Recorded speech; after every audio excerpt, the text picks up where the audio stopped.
배움으로 주님을 더 깊이 알므로 나아갈 수 있도록 이 귀한 시간 주셔서 감사합니다.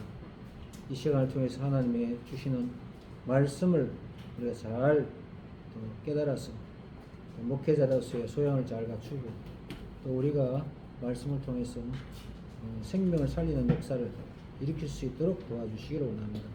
이 시간 피곤치 않게 하시고 말씀을 연구하는 모든 일들이 하나님의 영광이 되게 하여 주시옵소서. 예수님 이름으로 기도드리옵나이다. 아멘. 감사합니다.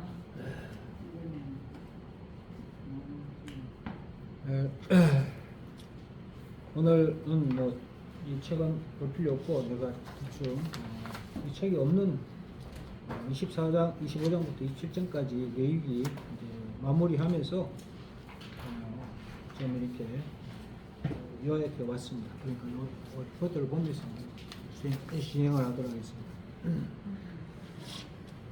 먼저 1페이지를 넘기면 레위기 24장에 1절부터 4절 말씀, 1절 9절까지가 등대와 진설병이 나오는데 먼저 1절부터 4절 말씀 우리 성경책 한번 찾아보겠습니다. 레위기 24장 1절에서 4절 말씀.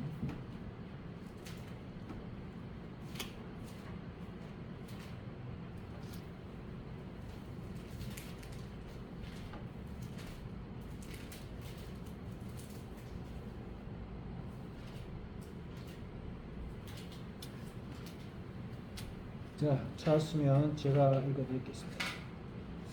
여호와께서 모세에게 말씀하여 이르시되 이스라엘 자손에게 명령하여 불을 켜기 위하여 감람을 찍어낸 순결한 기름을 내게로 가져오게 하여 계속해서 등잔불을 켜둘지며 아론은 회막안 전곡의 휘장 밖에서 저녁부터 아침까지 여호와 앞에 항상 등잔불을 정리할지니 이는 너희 대대로 지킬 영원한 규례라.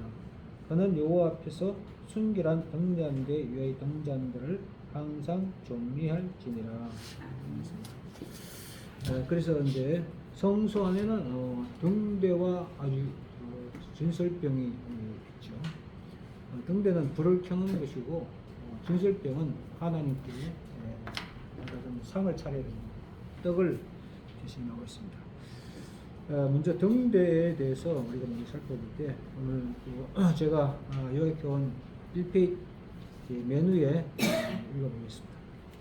성소는 하나님이 임재하신 곳이다. 이스라엘이 뭔가 하나님을 위해 준비해야 마땅하다.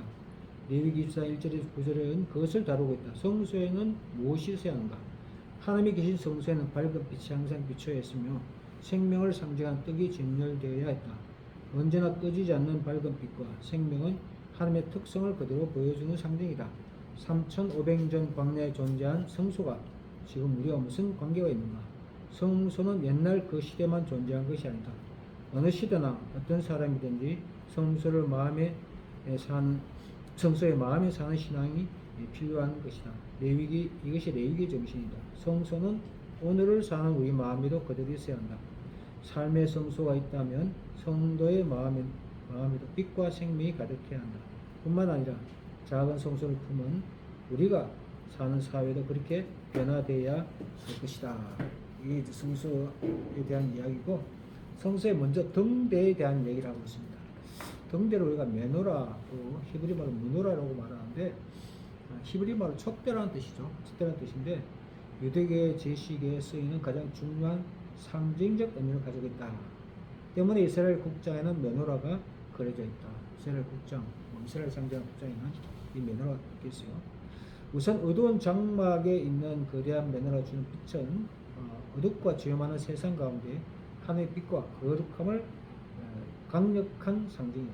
메노라는 히브리어 촛대라는 뜻이며 유대계 제식에 쓰이는 중요한 상징 의미가 있다. 때문에 이스라엘 국장에 메노라가 그려져 있다. 7개의 촛대는 모세가 시나이산에서 십계명을 받을 때 타지 않은 떨기나무에서 나타난 하나님을 상징하고 있다.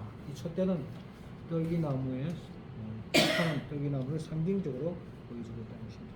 뒤에 그림을 보면 황금 메노라를 비롯한 전리품 운반하는 유대의 포로들과 로마 군인들의 모습이 그려져 있는데, 이 그림은 서기 70년까지 정전에 있던 원래 메노라를 가장 역사적이고 정확하게 묘사한 작품 중 하나라고 봅니다. 디도가 유대에서 승리할 때 전시된 메노라를 보여주는 디도 아치 중앙 통로 디테일 국제문다 이렇게 말합니다. 이것은 지금 디아스포라 박물관에 전시되어 있는데 여기 보면 중간에 사람들이 메고 가는 그 중에 메노라 모양이 있죠. 등대가 이렇게 모양을 하고 있습니다. 이게 가장 정확한 메노라에 표현된 그림일 것이다 라고 말합니다. 지금은 이제 메노라가 실체가 없어졌으니까 알 수가 없는데 그림을 통해서 이제 짐작할 수 있다는 거죠. 그래서 메노라 그림이 아주 여러 가지로 다양하게 그림이 되어 있어.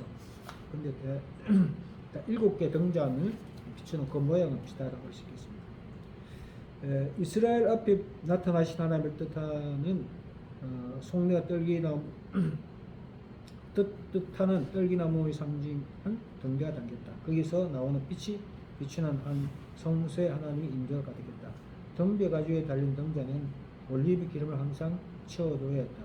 성경은 감람 열매를 찍어서 얻은 것을 번역했지만 이것은 잘못된 것이다. 감람은 자이트를 옮긴 말이다. 자, 우리가 얘기할 때 감람나무 이렇게 많이 하고 있는데 사실은 엄격하게 말하면 감람나무, 올리브나무는 전혀 다른 나무예요. 똑같은 모양을 했지만 다른 것이라는 거예요. 그래서 그것을 좀 발췌해 봤는데 감람나무, 올리브나무, 감람나무 이꼴 올리브나무라고 보통 생각하고 있는데 감람나무, 올리브나무는 전혀 학명도 다르고 다른 종류랍니다. 모양은 비슷하고 열매도 비슷한데 다른 것이라는 것이죠. 감람나무, 올리브나무는 한 나무일까 아니면 다른 나무일까? 성서에 쓰여 있는 나무 가지고 나온다 불경주에 해당할 수도 있다. 그러나 식물에 관해 정확하게 아는 것은 이거를 이해하거나 표면을 파악하는 데 큰 도움입니다. 답부터 말하면 전혀 핏줄이 통하지 않는 다른 나무다. 그런데 신성한 성전의 감람나무라고 등장한다. 성서의 감람은 올리브가 정확한 표현이라는 것이 성서의 식물 연구한 학자들 사이에 된다. 생소한 나무를 그러한 나무가 전혀 없는 곳에 알리려면 그와 유사한 나무를 찾고 그 나무에 비슷하게 생겼다고 설명하다 보면 전달자에 따라 아예 같은 나무로 생각하고 전혀 다른 나무를 같은 나무로 전하는 우를 범할 수 있다. 사실 이 감람나무는 중국에서 많이 있는 나무예요. 모양은 비슷한데 그래서 이 중동 지역에는 올리브 나무를 설명하려고 하니까 이제 중국에 있는 그 감람나무를 이제 말하자면 가리키면서 저렇게 생겼다 이렇게 말하는데 그게 지금은 거의 정설로 그게 이꼬로 되어 있는데 이게 잘못된 것이라고 하죠. 우리말 성서의 창세기 8장 18절에 저녁 때 비둘기가 그에게 돌아왔는데 그 입에 감람나무 새 잎사귀가 있는지라. 새 잎사귀를 감람의 잎사귀로 기록되어 있지만 올리브와 감람은 결코 같은 나무가 아니다. 중국 남부와 인도 차이나 원산지 감람수와는 구별되어야 한다. 올리브는 물풀의 나무과에 속하고 감람과 한자 나무목 감람과의 학명이라 불린다. 식물학상 분명히 구별된 나무다. 올리브 나무가 중간키 나무라면 감람나무는 큰 키에 30m나 자라는 나무로 잎도 올리브나 나무와 확연히 다르다. 다만 열매가 비슷하다. 중국의 감람나무가 올리브와 남남끼리미도 불구하고 이 두 나무들이 같은 이름을 성경에 표현되어 왔다. 이렇게 사용되어 온 데는 우리말이나 중국말에서 아예 잘못 번역된 성경의 책임이다. 말하자면 감람나무 이렇게 말하는 중국 사람들이 한자로 감람나무 자기들 말하니까 그게 우리나라는 그냥 그대로 받아들였는데 본래적으로 성경의 정확한 표현은 올리브나무라고 올리브와 영나 틀린다는 것이죠. 그래서 그에 대한 또 이야기를 보면 나사렛과 메시아 나사렛은 또 어디에 숨었나? 나사렛 동네가 우리가 보통 예수님이 거주하신 곳이라고 생각하고 있죠. 마태는 예수님은 나사렛에서 와서 여리고를 보내는 것은 선지자의 말씀이 숨기는 과정이라고 설명했다. 나사렛이란 동네에 와서 사니 이는 선지자라고 하신 말씀에 나사렛 사람이라 칭하려 하심을 이루려 함이었더라. 마태복음에 나온 말씀인데 이 사복음서에 마태복음만 나오는 유일한 표현이다. 구약 성경의 어느 선지자도 이런 예언을 한 적이 없다.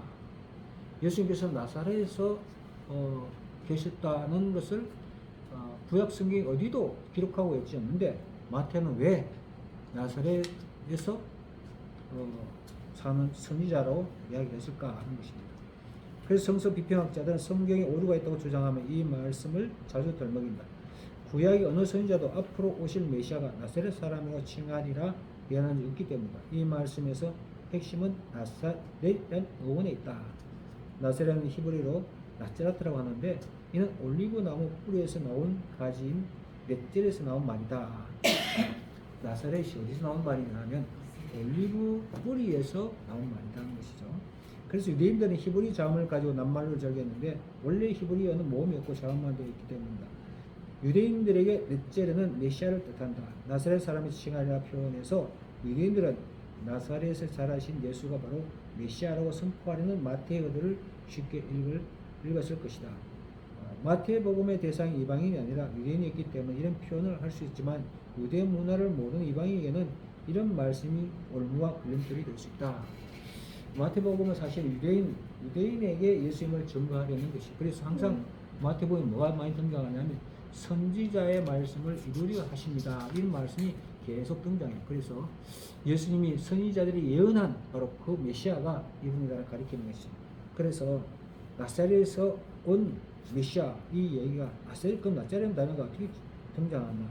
이제 다시 말하면 올리브 나무의 뿌리라고 말하는데, 나사렛 지명은 뜻은 여러 가지다. 먼저 대부분 학자들이 나사렛이라는 지명을 가지를 뜻하는 히브리어 넷젤에서 나와서 이사야 예언이 이새의 줄기에 산삭이 나며 그 뿌리에 산 가지가 나서 결실할 것이오를 암시하는 것으로 이해한다. 이사야 이 예언은 이새의 아들 다윗의 후손 태어나신 메시아, 즉 예수님을 가리키며 예수님이 나사렛 거주하시며 성취되었다고 해석한다는 것입니다. 지금 이해가 됩니까? 나사렛 단어가 어떻게 왔는지를. 또 그리고 겟세마네 기도의 공간의 배경인 겟세마네 동산에 강력한 메시지가 숨어 있다. 우리가 잘 아는 것처럼 겟세마네 동산에서 예수님께서 기도하시는데 그 기도한 그냥 그 동산에 기도한 그 의미가 그냥 그 겟세마네 동산에 아무 때나 기도한 게 아니고 그게 의미가 있다는 것이죠.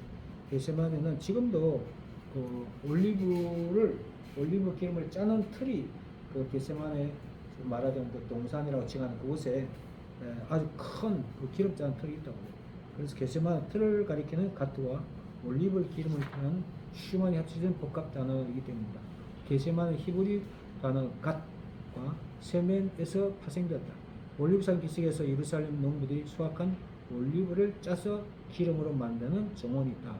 지금도 이 겟세마네 동산을 칭하는 곳에 보면 올리브 나무가 엄청 많죠. 올리브 동산이에요. 그래서 그곳에서 큰 틀을 만들어 가지고 거기서 기름을 짜는 것입니다. 그래서 겟세마네라는 예수님께 체포당하실 당시에 그 고통의 본질을 표현하고 있기 때문이다. 마치 올리브가 짜내어진 것 같이 예수님의 생명이 짜내어졌기 때문인 것이다.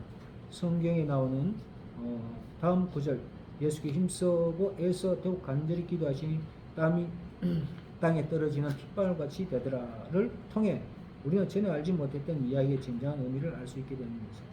라는 사실을 알고 예수님이 올리브 기름을 짜는 틀이 있는 겟세마네 동산에 올리브 기름을 쥐어 짜는 것처럼 심령을 쥐어서 하나님께 기도드린 것이다. 무거운 무게추가 위에서 눌러들 때 바구니 옆에서 기름이 흘러나오듯이 예수님이 온 인류의 죄의 짐을 누르는 중압감으로 완전히 땅에 엎드리시다. 예수님의 얼굴이 완전히 땅에 들었다. 납작의 땅에 눌린 예수님 옆구리에서는 이 바구니 옆으로 기름이 흘러내리시 땀방울이 핏방울처럼 흘러내렸다. 예수님 겟세마네 기도를 조용히 무릎 꿇고 고요하게 기도하는 모습을 그린 성화가 있다는 이유는 겟세마네 기도의 상황을 전혀 이해하지 못한 것이다. 무거운 무게추를 단계마다 하나씩 올려서 네 번의 올리기름을 짜듯이 예수님은 최후의 한 방울도 남지 않는 찌꺼기가 될 때까지 기도하셨다. 올리브 찌꺼기를 뗄감에 사용했듯이 예수님은 자신의 몸을 십자가 위에 온전히 불태우신 것이다.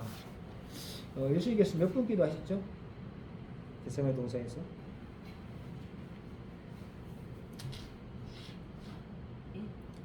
몇 분 기도하셨습니다. 기도하시다가 제자를 가보고 또 기도하시다가 제자를 가보고 세 분쯤 같이 세 분이라고 나오고 있는데 왜 세 분이 왔다 갔다 뭐 제자들이 자고 한다 그렇게 표현할 수도 있겠지만 올리브는 보통 세 분, 네 분을 짜낸다 쉽게 말하면 어떻게 보면 상징적으로 예수님이 짤 수 있는 모든 것을 짜내는 자기의 모든 것을 짜내는 것을 표현하는 것이라고 지금 이제 설명하고 있는 거죠. 그래서 성경에 기록된 이들이 그냥 의미 없이 된 것이 아니라 이렇게 알고 보면 이해되는 것이다. 그래서 올리브 틀에서 기름이 나오듯이 사실은 우리 겟세마네 동산에 보면 그냥 동산에서 손 이렇게 얹고 손 이렇게 얹고 이렇게 하늘을 바라보고 기도하는 그런 내용이 되어 있는데 그건 잘못된 그림이란다. 왜냐하면 예수님은 완전히 땅에 짓눌려 가지고 쉽게 말하면 위에 돌멩이에 짓눌린 것처럼 땅바닥에 엎드려서 정말 처참한 기도를 했다 하는 것이 지금 말하자면 이 기도 겟세마네란 단어와 예수님께서 세 번이나 자신을 짜는 것을 했다면 그냥 뭐 평범하게 이렇게 그냥 뭐 보기 좋게 아름다운 모습으로 기도한 게 아니라 처참한 모습으로 기도했을 것이다 라는 것이 성경적이라는 것입니다. 그렇다면 우리가 기도가 사실은 모양 좋게 폼 좋게 기도하는 모습은 조금 어불성설이 있다고 볼 수 있겠죠. 그래서 엘리야의 기도도 무릎에 자기의 정말 얼굴을 파묻고 기도하듯이 정말 간절한 기도는 뭐 자연적으로 그렇게 되지 않나, 일부러 뭐 그렇게 형식을 취하는 것이 아니라 자유롭게 그렇게 되지 않겠나 생각합니다. 요즘 근데 교회에서도 뭐 의자에 앉아가지고 편안하게 기도하는 기도가 글쎄요, 어떨까, 뭐 그렇게 기도하는 것도 정말 대단한데 그런 자세, 그런 기도가 사실은 예수님의 기도와 비교할 수 없는 그릇이겠죠. 그래서 우리도 어떤 상징적이긴 하지만 예수님이 하신 일들을 겟세마네 동산에서 또 거기 올리브란 이제 기름, 올리브란 감람나무의 비교를 통해서 다시 한번 보게 되는 것입니다. 그리고 이제 등대의 불은 아론에게, 등대의 불을 이제 관리하면서 아론에게 있습니다. 아론은 등대의 불을 계속 켜둬야 했다. 이것의 정확한 의미는 일정한 간격으로 정해진 시간에 반드시 행해야 하는 것을 의미한다. 등자는 24시간 켜두는 것이 아니었다. 저녁에 켰다가 아침에 끄는 일을 항상 주기적으로 계속한 것을 의미한다. 쉬지 말고 기도하는 말씀도 깨어있는 24시간 기도, 모두 기도에 임하라는 말이 아니다. 실제적 뜻은 주기적으로 라는 뜻이다. 기도에 잊지 말고 행하라는 말이다. 바울은 골로새 교인에게 기도를 계속하고 기도에 감사함 깨어있으라. 기도를 계속하는 말을 프로스카테로라는 헬라어 말로 하는데 이거는 기도에 열중한다는 의미를 가지고 있다는 것입니다. 그래서 우리는 자 등잔을 불을 계속 켜두라 이렇게 말했는데 그럼 24시간 계속 등잔에 기름을 계속 켜둬야 했는가? 그게 우리가 있죠. 자 성막에는 이렇게 휘장이 쳐져 있기 때문에 사실 어두워. 그래서 반드시 불이 필요한데 그러면 24시간 계속 기름을 이제 제공하고 계속 불을 켜둬야 마땅하다고 생각하는데 사실은 그게 아니고 저녁 때 돼서 불을 켜고 아침이 되면 불을 끄고 다시 심지를 정리하고 기름을 보충하고 이렇게 하는 것이 아마 정확한 표현일 거라는 것이 사실입니다. 그래서 제가 어떤 목사님의 설교를 이 말씀의 설교를 내가 다운을 받아봤어요. 그 설교가 어떤 설교였나? 설교를 이렇게 제가 했는데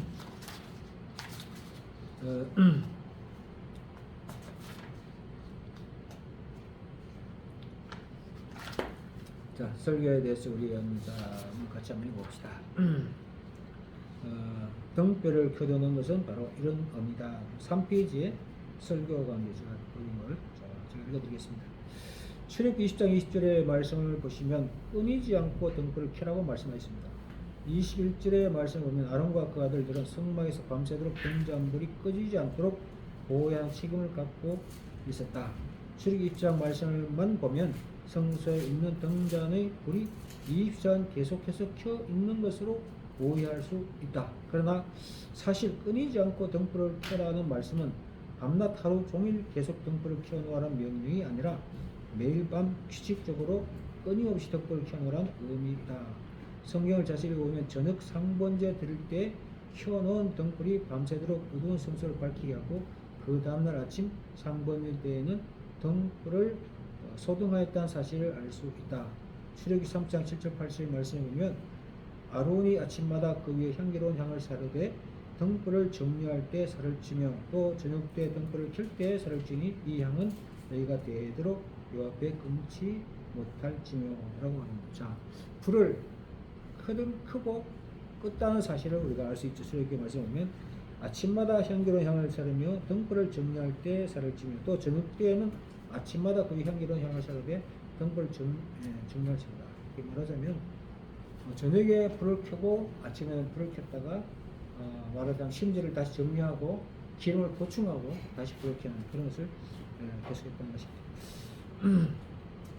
또 저녁 때 등불을 켤 때 사라지는 이 향은 너희의 대대로 그 앞에 끊이지 못할 것이며 저녁 때 등불을 켤 때라는 말씀입니다. 스물이 계속 켜 있다면 등불을 끄고 켜고 할 이유가 전혀 없는 것이죠. 그래서 등불은 계속 켜진 것이 아닐 것이다 라는 것입니다. 또 밤새 사지를 보면 밤새 타고난 등잔불의 심지를 단정히 잘라내고 다른 작업을 가리킨다. 이와 같이 제사장들은 매일 아침 상분제를 드리면서 등불을 끄고 등잔불의 심지를 가지런히 다듬는 일을 했다. 추가로 등잔불을 24시간 켜두고 있지 않았다는 것을 알 수 있는 또 하나의 결정 단서는 8절에 나온 또 저녁 때 등불을 켤 때라는 표현이다. 만일 불이 24시간 켜 있었다면 저녁에 성막에 들어간 제사장이 또 등불을 또다시 켤 이유가 없다. 이처럼 출애굽기 30장 78절에 확인할 수 있듯이 제사장은 저녁에 등잔불을 켰고 밤새도록 불이 꺼지지 않도록 지키다가 아침에는 등잔불을 끄고 심지를 정리했다. 따라서 오늘 본문의 말씀 한 번 켜놓은 등잔불을 영원히 끄지 말라는 말씀이 아니라 저녁 상번 때 밝은 등불을 밤새도록 켜서 어두운 성소를 밝히고 다음날 아침에는 상번 때는 등불을 소등하되 그 귀를 영원토록 시숙하는 의미로 이해하는 것이 더 바람직할 것이다. 하나님 아론과 그 자손들 제사장들 같이 전부터 지금까지 항상 여호와 앞에서 그 등잔불이 끄지 않도록 간금하게 하라고 말씀 명령하셨는데 이 간금하다는 말은 개혁 성경에는 보살피게 하라라는 변경입니다. 제사장들에게는 등잔대의 빛이 꺼지지 않도록 등잔대를 밤새도록 잘 살펴보아야 할 책임이 있다. 자, 한번 우리가 성막 안에 들어가 있다고 생각해 보자. 성막 안에 바람이 분다? 불까? 아니다. 성막 안 사방에 막혀 있어 바람이 불 일이 없다. 그럼에도 불구하고 등잔불이 바람이 꺼질 염려가 있을까? 없다. 그렇다면 등잔불이 꺼질 수 있는 유일한 원인은 무엇이냐? 기름이 떨어질 경우만 그렇다. 등잔불이 불이 밤새도록 켜기 위해서 깨트리는 감나무 열매를 순결한 기름이 끊임없이 공급되어야 하는 것이다. 어떤 성경학자들은 본문에 나온 순결한 기름은 성령 하나님을 상징한다고 해석한다. 그렇다면 우리는 여호와 하나님의 임재가 끊이지 않도록 성령으로 충만하게 살아야 할 것이다. 성령의 충만을 유지하는 비결은 오직 기도뿐이다. 불순물 같은 죄악과 싸워서 이기는 바로 오직 기도뿐이다. 우리의 기도 끊이지는 안 될 것이다. 밤새도록 끔끔한 성막을 밝혀 켜져 있는 등불은 졸지도 주무시지 않고 이스라엘을 지키시는 하나님을 상징한다. 이스라엘 보호하시는 여호와 하나님의 임재를 상징한다. 모두가 잠든 밤에도 하나님이 깨어 주님 백성을 지키고 계신다. 우리 인생의 어두운 밤에도 주님은 우리를 보호하고 계신다. 역사의 어둠 속에도 밝게 빛나는 빛으로 주님은 백성을 보호해 주시는 하나님의 모습을 잘 보여주는 사건이 구에 기록되어 있다. 사무엘상 3장 3절에는 하나님의 등불이 꺼지지 아니하였으며 사무엘은 하나님의 궤에 있는 여호와 전안에 누웠더니 여기서 아직 꺼지지 아니하였다는 말씀을 통해서 우리는 등불이 날이 밝으면 꺼진다는 것을 다시 한번 확인해 볼 수 있다. 사무엘상의 저자는 하나님의 등불이 꺼지지 아니하였다는 사실을 통해 사무엘이 여호와 하나님의 음성을 들을 시간 아직 해가 뜨기 전 동트이지 않은 어둠 컴컴한 새벽의 섬을 가르쳐주고 있다. 등잔대를 관리해야 하던 최고의 책임자인 대장 엘리는 자기 처소에서 잠을 자고 있었다. 죄악을 밥 먹듯이 짚고 살아가는 그의 망나니 두 아들 제사장 홈리와 비느하스는 이 밤에 도대체 어디서 무엇을 하고 있는지 자취도 안 보인다. 모두 다 등잔대 불을 등한시하고 있다. 그러나 지금 성소에 누가 누워 있는가? 어린 소녀 사무엘이다. 왜 그가 집에서 안 자고 성소에 누워 있는가? 성경학자들은 등잔대 불이 꺼지지 않기 위해서 두세 차례 기름을 채우고 불을 점검했다고 본다. 그래서 성령 사무엘이 그 일을 감당하기 위해 여기 성소에 누워 있을 것이라고 추정한다. 죄악이 만연한 시대에 영적으로 어두워도 사무엘같이 자신을 하나님 앞에 순결한 감람유와 드리는 거룩한 사람들이 있다. 이 당시 사람들은 하나님 왕이라 인정하지 않고 스스로 왕이 되어 살아가는 사사기 시대에 엘리는 대사장으로 죄악을 타락한 그 두 아들 홈리 없이되 빈사가 제사라고 섬기는 영적 암흑기이다. 바로 이때 성경은 아주 희망적인 반전을 소개한다. 하나님의 등불은 아직 꺼지지 아니하였으며 등잔불은 그의 백성을 지켜 구하는 여호와 하나님의 임재를 상징한다. 시대는 암울한 상황이었다. 그러나 아직 등불이 꺼지지 않았다. 하나님께서 함께 하신다는 희망은 가능성을 나타내고 있는 것이다. 성경이 약간 여기까지 왔는데 등잔대 등불이 이런 이제 말하면 상징적으로 보여주고 있다. 하나님이 우리 지키신 등잔이 켜져 있으므로 어둠을 밝히신 하나님의 눈과 같은 것으로 상징적으로 보여지는데 그래서 등잔의 밤에는 등잔불을 꺼지지 않도록 아론 제사장들이 관리를 해야 되는데, 사실은 지금 말하면 우리가 제사장 목회자들이죠. 그래서 하나님의 은혜가 꺼지지 않도록 우리가 육신적인 자를 빼지 않고 영적으로 깨어 있어야 하는 그런 막중한 책무가 있다는 것입니다. 다른 사람이 다 자도 사실은 목회자들은 깨어 있어야 된다. 그래서 사도가 항상 깨어 있어라 이렇게 말하는데, 깨어 있어라는 게 눈을 뜨고 잠을 자지 말라는 뜻이 아니라 영적으로 하나님 앞에 바로 서 있어라는 뜻이라는 얘기죠. 그래서 등잔대가 그냥 등불이 있는 것이 아니라 이런 등불을 켜둠으로 상징적인 하나님의 일하심을 보여주고 있는 것이다 라고 말하고 있습니다. 자, 그 다음에 이제 진설병은 하나님께 상을 차려준 하나님께서 드리는 그런 예물을 말하는데, 진설병은 그 말대로 하나님이 진설한 빵, 말하자면 누룩이 없는 그런 떡을 지금 말하면 하나의 피자판 비슷하게 그렇게 생긴 누룩이 없는 거예요. 진설병은 누룩을 넣지 않았으며 진설병 한 개에 만든 가루의 양은 10분의 2에 바로 4.4리터 정도인데 4kg 정도 넣는 것이다. 이건 성경에 그렇게 기록되어 있어요. 24장 5절에 보면 너는 고운 가루 가져다가 떡 12개를 굽되 각 덩이를 10분의 2에바로 하라. 10분의 2에바로 하는데 한 에바는 얼마냐면 22리터. 22리터면 22kg 정도죠. 이 22리터 한 에바로 말하는데, 성경에 보면 루시 이제 어머니를 따라 시어머니를 따라 베들레헴에 와가지고 이제 뭐 쉽게 말하면 먹을 것이 없으니까 밭에 나가서 수확을 하러 가잖아요. 이삭을 죽으러 가는데 그때 마치 보아스 밭에 가서 이제 이삭을 죽어요. 근데 이삭을 죽는데 그때 이제 보아스가 보고 이렇게 말해요.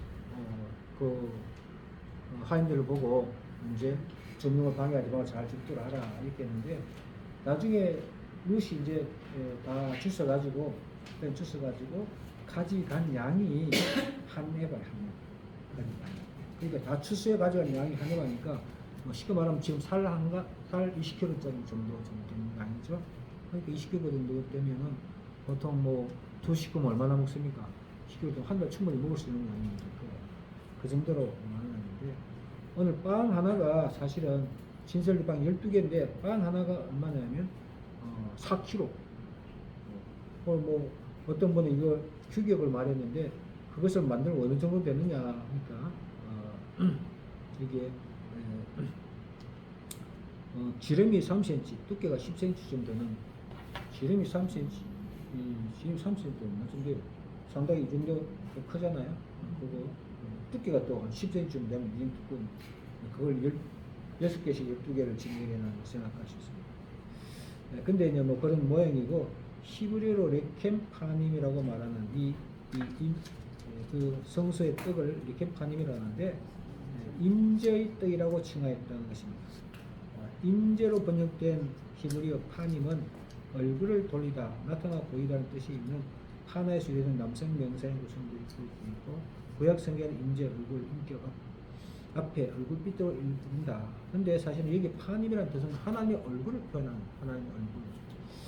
그래서 이처럼 파님은 하나님의 얼굴과 표정, 임재, 나타나심을 뜻하는 단어이므로 떡으로 번역된 히브리어 레켐이 파님 앞에 변형되어 레켐 파님, 즉 임재의 떡, 얼굴의 떡이 되는, 말 그대로 하면 되는 것이다. 이것은 하나님의 임재, 하나님의 얼굴이 섬기던 제자들에게 생명을 공급하라는 것을 의미합니다. 우리 시험에서는 한 임재가 실제로 우리 영 안에 계시는 그 영이시며 생명이 되신 그리스도를 예표하는 것이다. 12개씩 있는 것은, 12개는 뭐 이스라엘 말하자면 12지파를 상징하는 것이고, 또 신약시대에 뭐 예수 비교한다면 우리가 이제 12사도를 비교하는 것이고, 더 나아가서 이스라엘 전체를 이제 예표하는 것이 되겠죠. 그리고 그 떡을 상징하는 것은 예수님께서는 생명의 떡이다라고 말하죠. 그 상에서는 생명의 떡이라고 말했습니다. 그 떡이 뜻하는 것이죠. 이 임재의 떡은 역대기와 느헤미야에서 진열의 떡으로 번역되었는데, 진열을 번역된 히브리어는 마아레케트는 줄 정렬교회를 의미하는 여생명사 단어입니다. 진열의 떡이라는 명칭은 인재 떡상의 12덩어리 떡을 6개 줄로 두 줄로 정리해 놓아 이렇게 부르는 것이며, 인재 떡이라는 명칭은 인재 떡상이 하나님 앞에, 즉 하나님의 인재하시는 언약에서 가까운 곳에 놓여 있기 때문에 이렇게 부르는 것이다. 오늘 이 말씀은 내 앞에의 앞뒤로 번역된 히브리 역시 하나님인데요. 그래서 인재의 떡이 되는 것이다. 만난 이스라엘 자손 모두가 성막들 바깥에 있는 광야에서 거뒀지만 하나님 인재의 떡은 오직 제사장들만 성막 성소 안에서 하나님 인재 가운데 누렸다. 만나는 하나님의 백성이 생활할 수 있도록 그들의 공동 공간 그리스도의 예표인데, 인재의 떡은 제사장들의 생명 공간은 그리스도의 예표인데, 제사장이 이 떡을 먹음으로써 생활할 뿐 아니라 하나님을 섬길 수 있었던 것이다.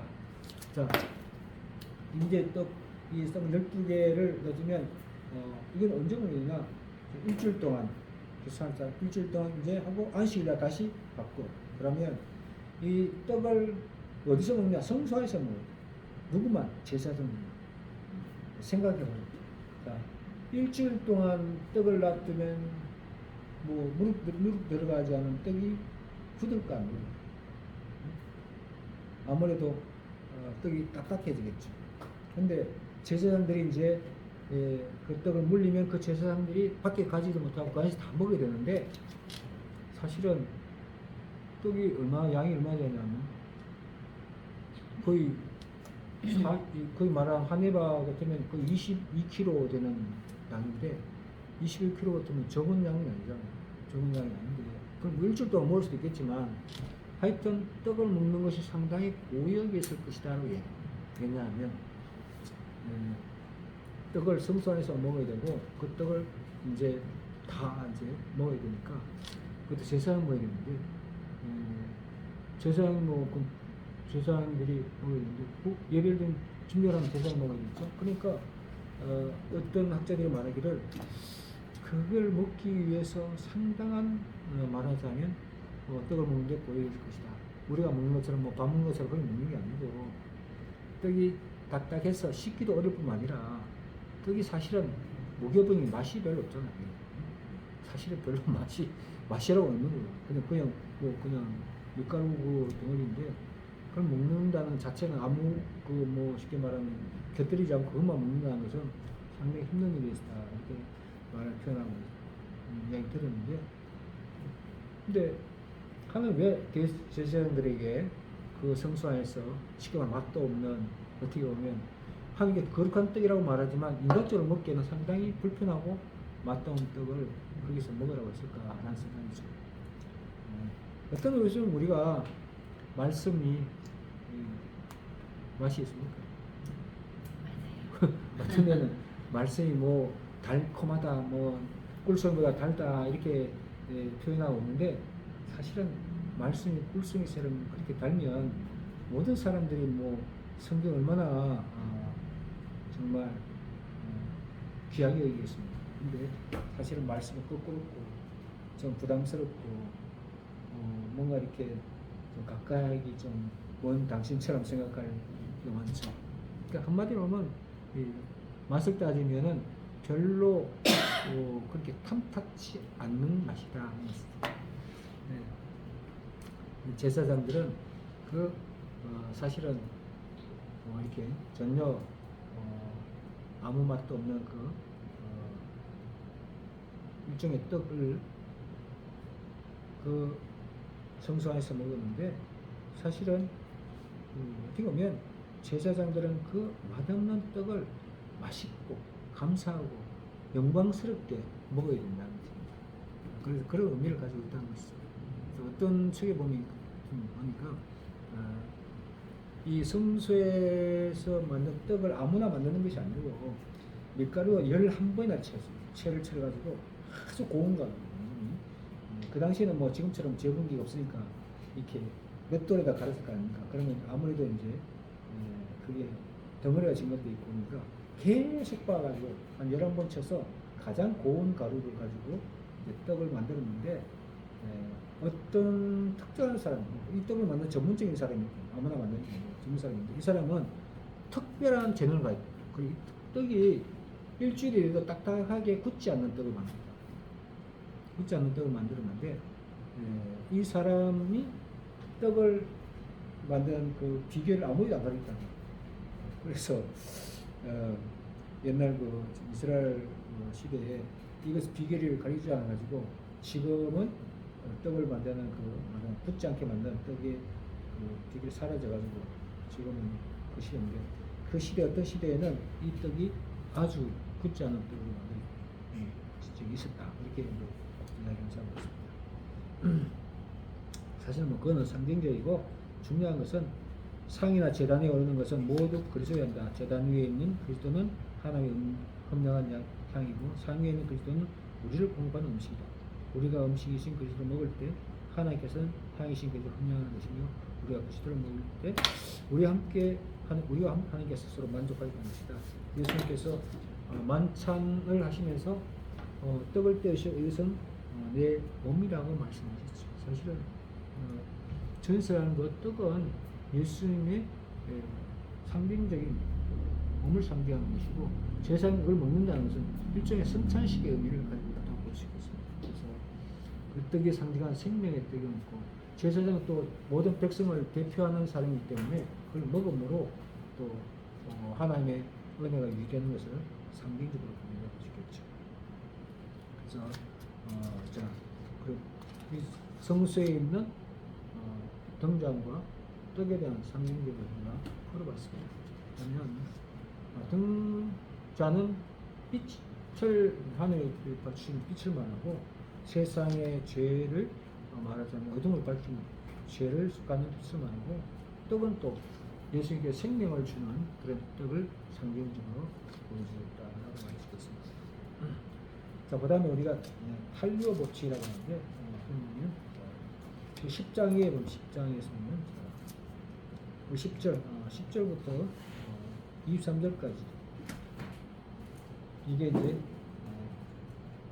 말하자면 행한 대로 보복하는 말이죠.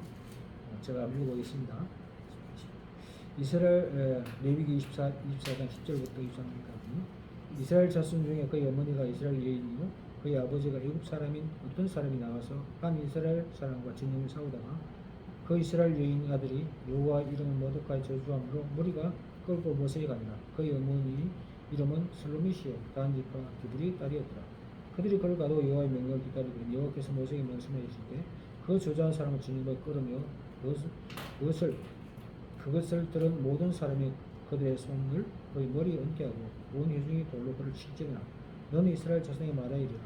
누구든지 그의 하나님을 저주하면 죄를 담당할 것이요 여호와 이름을 모독하면 그를 반드시 죽을지니 온 회중이 돌로 그를 칠 것이다. 거름이든 번덩이든 여호와 이름을 모독하면 그를 죽일지니라. 사람이 쳐죽인 자는 반드시 죽을 것이요 짐승을 죽인 자는 짐승으로 짐승을 갚을 것이며, 사람이 만일 그 이웃에게 상해를 입혔으면 그가 행한 대로 그에게 할 것이니 상체는 상처가 눈의 눈으로 이는 이로 갚을지라. 남에게 상해를 입힌 그대로 그리되 그렇게 할 것이며, 짐승을 죽인 자는 그것을 물어줄 것이며, 사람을 죽인 자는 죽일지니 거름이든지 번통이든지 그 법을 동일할 것은 나는 너희 하나님 여호와입니다. 모세가 이스라엘 자손에게 말하니 그들이 그 저주한 자를 진영 밖으로 걸으며 돌로 쳤다. 이스라엘 자손이 여호와께서 모세에게 명령하신 대로 행하였더라. 하나님을 모독하면 만약 돌로 쳐서 죽이라. 유대인들은 모계 사회였어요, 옛날에는. 그래서 어머니가 유대인이고 이방인, 말하자면 남편이 이방인이어도 어머니에게 태어난 사람은 어머니가 유대인이었으면 유대인으로 받아들였어요. 근데 지금은 이제 시대가 바뀌어가지고 지금 말하자면 유대인이 아닌, 어머니가 유대인이 아닌 사람이어도 한 사람, 남자가 유대인이어도 어떤 사람 한 사람만 유대인이면 동족으로 인정한다고 그렇게 지금도 그렇게. 왜냐하면 워낙 이제 이렇게 뭐랄까 좀 이제 외국에 나가 있는 사람들이 막 그렇게 하니까 그렇게 해서 받아들이는 그런 것이 있다. 아직도 이제 고집하는 것도 있지만 우리 전체를 봐서는 그렇게 좀 허용하는 편이다라는 사실입니다. 근데 이제 그래서 한번 읽어봅시다. 자, 탈리오 법칙에서 유대인의 혈통을 중요시했다. 유대사회는 성경대로 오랫동안 어머니가 유대인이면 비록 아버지가 이방인에도 공동 지원을 받아야 했다. 이것은 혈통 자체보다 양육이 유대인을 만든다는 독특한 생각 때문이다. 혈통은 사실은 남자의 혈통으로 보통 이어지잖아요. 예수님의 족보에도 뭐 항상 남자에 등장하는데 남자 혈통으로 이어지는 혈통을 중요시하는데 왜 목에 유대인 어머니가 말하는 아이의 교육을 어머니가 책임집니다. 사실 유대인은 혈통을 만들어지는 게 아니라 교육으로 만들어요. 어머니가 교육하고 만들어요. 사실은 우리나라 지금 외국의 이민자들도 보면 어머니가 한국 사람이면 한글을 할 줄, 한국말 잘해요. 근데 만약 아버지가 한국 사람이고 어머니가 다른 나라 사람이면 한글을 잘 못합니다. 왜냐하면 집에서 한글 안 가르치니까, 한국을 안 가르치니까 자연적 모국을 잃어버리고 정치성을 잃어버리고. 그래서 유대인들은 어머니의 혈통 중요해요. 혈통보다 그걸 더 중요시하는 것이죠. 유대인 그룹은 양친 가운데 한 사람은 유대인의 후손으로 유대인족의 확률이 복표화되었다. 이런 현실 속에 진보적 유대인 그룹은 양친은 한 사람은 유대인의 후손으로 동조를 받아야 된다. 선밀한 개념이 매여 있지 않은 기독교인들 이런 점이 자유다. 피가 무슨 상관인가? 예수 그리스도를 믿으면 하나님의 자녀가 된다. 이것이 바로 정말입니다. 백성들은 벌을 주기에 안수하였는데 이것은 두 가지이다. 첫째는 범죄자가 바로 이 사람을 정확하게 밝히는 것이고, 둘째는 벌을 받는 것 자신이 죄가 원인이므로 형을 집행한 사람이 정이 없다는 것을 말하는 것이다. 이것은 나그네에게 해당되는 것이다. 하나님의 저주한 것, 생명에 손을 대는 것, 상해를 입히는 것 등 무거운 죄는 모두 사람에게 각한 처벌이 가해졌다. 안수하는 것 자체가 범죄자가 이 사람을 말하는 것이고, 또 손을 대는 건 벌을 가하는 사람이 죄가 없다는 것을 말하는 것입니다. 레위기 17절에 동해보복법의 설명이 나옵니다. 소위 눈은 눈, 이에는 이라고 표현하는 잘 알린 법정시이다. 해를 끼친 만큼 벌로 해를 가한다는 것이다.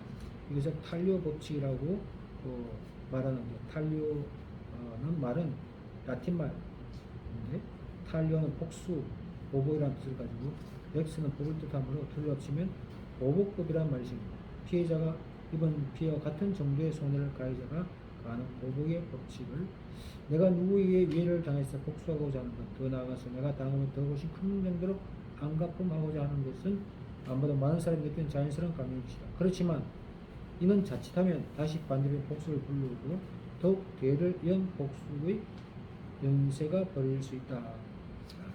지금 우리 하마스와 이스라엘이 전쟁을 벌이고 있잖아요. 전쟁을 벌이고 있는데, 만약에 유대인들이 동해 보복법 이것을 그대로 한다면은 이것을 지금 상징적으로 보복을 가하고 있는 거거든요. 우리가 당한 만큼 우리가 갚아주겠다는 건데, 사실 지금 희생자를 보면 당한 만큼이 아니라 그래서 유대인이 100명 희생되었으면 지금 쉽게 말하면 관계도 없는 파키스탄 쪽에 있는 사람, 파키스탄이나 팔레스타인에 있는 사람들이 얼마나 많은 가자 지역의 사람들이 3만 몇천 명인가 목숨을 잃은 그 사건입니다. 정확한 통계가 안 나왔지만 그렇다고 생각하면 유대인들은 지금 탈리오 법칙을 지키고 있지 않다는 것이죠. 말하자면 배로 갚아주는 그런 그래서 하나님은 이 탈리오 법칙인 것은 당한 만큼만 갚으라는 것은 과한 원수를 갚는 것을 방지하기 위한 것이다.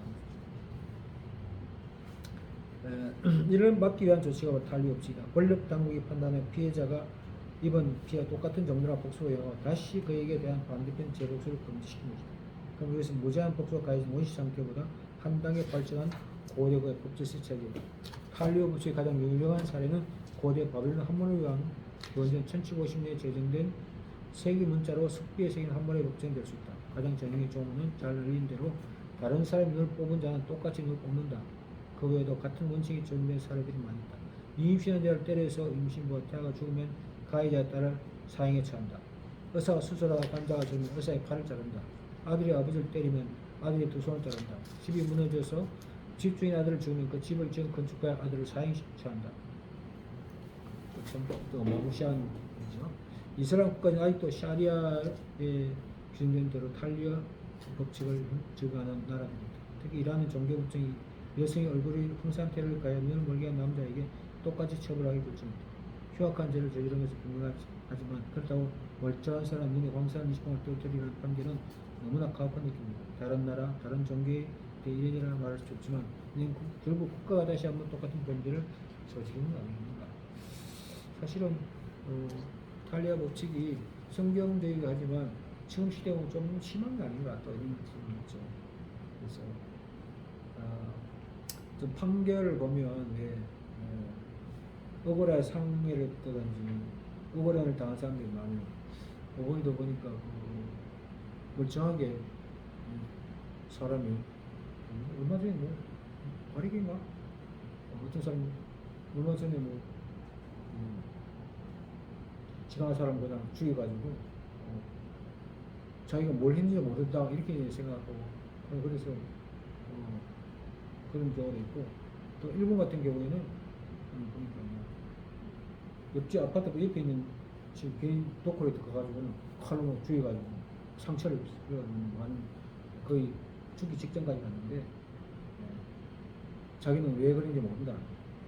마약이 중독됐다 해서 법정에 판결하기를 2년 6개월이나 본 적이 있어요. 사람 거의 다 죽 좀 해놓고는 판결이 2년이니까 이게 도대체가 마땅하냐? 법정신이 아니다. 그 사람은 사람이 죽을 정도 해놨으면 더 큰 벌을 받아야 되는데 2년 6개월 너무 가볍지 않느냐는 것입니다. 근데 피해자 입장에서는 가볍고 또 저지른 사람의 입장에 보면은 난 잘못 지금 심신이 약하고 뭐 이런 식으로 변명해서 뒤지게 하는 그런 분들이 있는데 참 이런 인간적인 문제 앞에서 사실은 교회도 우리가 그런 게 있어요. 우리 사실 용서하는 것이 함의 법이잖아요. 보복이 법이 아니라 얘기는 물론 뭐 어떻게 좀 해라 하지만 예수님께서는 용서 7번에 7번까지 7번까지 용서하라고 했는데 그렇다면 내가 아무리 왼편마도 원편을 내밀어 이렇게 말씀하신 것 같으면 어떤 해를 가해도 보복하지 말아야 돼. 오히려 그를 위해서 기도해야 되는 것이 기독의 정신인데 사실은 구약의 이 말씀을 보면 그런 것은 사라지고 없는 것이 아니다. 레위기에 그런 너무 가혹한 처벌을 말하고 있지 않는가. 이것도 이제 사무라이 법정이라 해가지고 세상 법정에 있는 것들과 동일하게 성경에 가지고 와가지고 말하는 것은 너무 심한 것이 아닌가. 근데 사실은 어떤 인간 사회에 살아가는 삶의 태도를 보면 질서를 지키기 위해서는 엄격한 말하자면 법들이 필요하다, 전문이 필요하다. 그렇지 않으면은 너무 이제 쉽게 뭐 사랑으로 대하다 보면 사람들이 하나님 은혜 안 있으면 괜찮은데 이게 무시무식한 악한 영의 소유자들은 이걸 이용해가지고 사람들을 더 고통에 몰아넣을 수 있기 때문에 이런 이제 법을 정했다라고 볼 수 있겠습니다. 자, 우리 잠시 좀 쉬고 봅시다. 좀 길긴 한데 빨리빨리 진행합시다.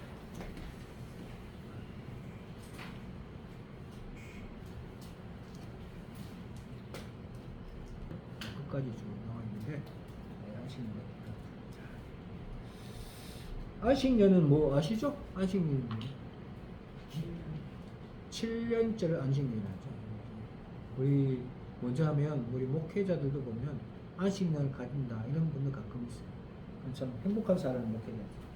안식을 가지고 1년 쉬고 다시 돌아와서 목회를 할 수 있다는 것은 어느 정도 규모가 갖춰져 가지고 체력과 있으면 교회에서나 가능한 일이지 개척교회가 만약에 내 안식년 하고 만약에 자리를 비운다 그럼 어떻게 되겠습니까?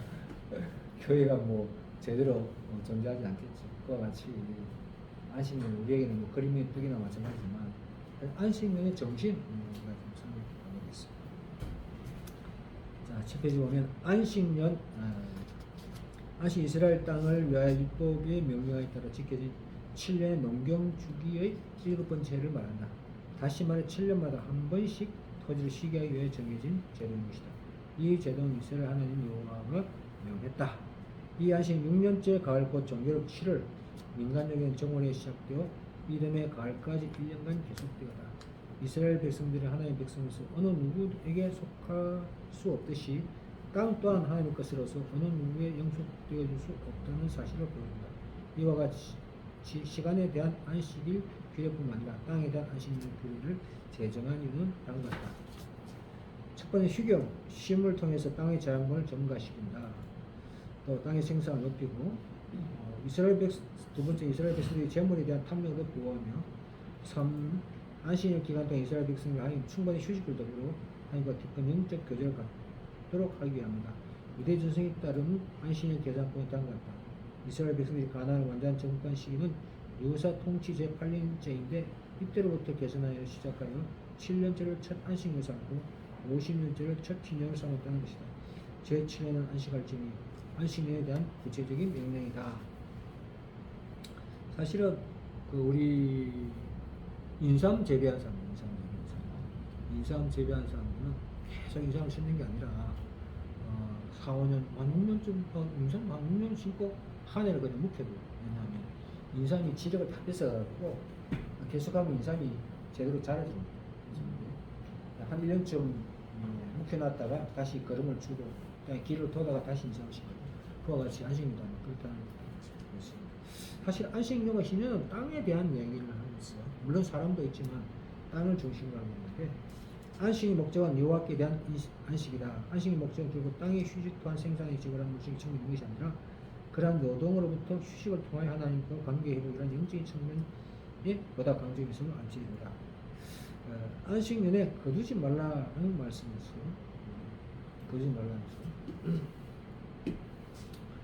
근데 이 안식년에 자연적으로 자라는 곡물과 가시는 그 땅 주인이 수확하여 저장할 수 없었다. 안식년에도 사실은 곡물을 심지 않았는데 자연적으로 자라나겠어요. 예를 들면 나달들이 떨어져 가지고 심지 않아도 자라나겠어요. 그것을 거두지 말라는 거예요. 그것을 거두지 않고 그에 자라게 되면 그것은 이제 모든 사람의 공동 소유이고 또 고아나 가보나 객이나 이방인들 의식 없는 가난한 사람은 식물이 되어야 되기 때문에 그렇다는 것입니다. 안식년에도 밭에서 또는 그래서 곡물이 자라는데 또는 과수에서 열매가 맺는데 그것은 절대로 주인이 거두어서는 안 된다. 그것은 다 공동적으로 만약 거둔다면 어려운 사람을 위해서 또는 가난한 사람을 위해서 사용이 된다는 그런 규정하고 있습니다. 어떤 복지 정책이라고 할 수 있겠죠. 그래서 여기서 우리는 이 땅의 모든 생명을 존귀하게 계시고 그들이 구체적으로 구원의 성격을 펼치는 하나님의 끊임없는 자비의 정신 또한 소득의 재원을 통해 사회의 정의 실현을 상담이 엿볼 수 있다. 이 부분에 안식의 소처를 먹을 수 있는 대상이 구체적으로 언급되어 있다. 이처럼 그 대상을 구체적으로 지적할 수 있는 그들이 사회적 약자로서 법적으로 분명히 명시해 놓지 않으면 보호를 받거나 권리를 찾을 길이 많은 자들이었기 때문이다. 안식의 소철, 안식의 저주로 자라 열매를 맺는 땅의 모든 수확물에 대해 하나님께서는 이 안식의 소철을 특히 경제적으로 가난한 자와 사회적으로 소외된 자들을 짐승들의 식물이 되게 함으로써 가난한 땅에 거주하고 있는 자는 누구든지 안식의 기쁨을 누릴 수 있게 보장했다. 모든 육축 내 땅에 있는 돌짐승도 안식하여 하라. 육축은 몸집이 큰 네 발 가진 짐승을 가리키는 말로 처음에는 짐승이나 돌짐승 구별이 사용됐으나 이후에는 집에서 기르는 짐승만 일컫는 말로 변해되었다. 하나님께 통치하여 언약의 땅 가나안 땅에서 빈부 교천 남녀노소를 막론하고 모든 사람은 물론이고 심지어 그 땅에 거하는 덜 지는 족의 안식년의 기쁨을 더불어 누리도록 법으로 제정했다. 그러므로 가나안 땅에 임한 안식년 후 메시아 왕국의 평화와 기쁨을 예표적으로 보여준다고 할 수 있다. 하나님의 거룩한 산 시온에 해로운 것이나 악한 것이 아무것도 없을 것이다. 이것이 바다에 물이 가득한 세상에 이와라는 것이 충만할 것이기 때문이다. 이사의 말씀처럼 그렇다. 안식년의 제도는 사실 땅도 사람도 휴식을 체험으로 새로운 어떤 말하자면 힘을 얻는 것에 주력하고 있고 또 안식년을 체험하면서 안식년에 소출되는 것을 가난하고 약한 사람에게 나누어 줄 수 있는 그런 여력으로 삼는 것이라고 할 수 있습니다.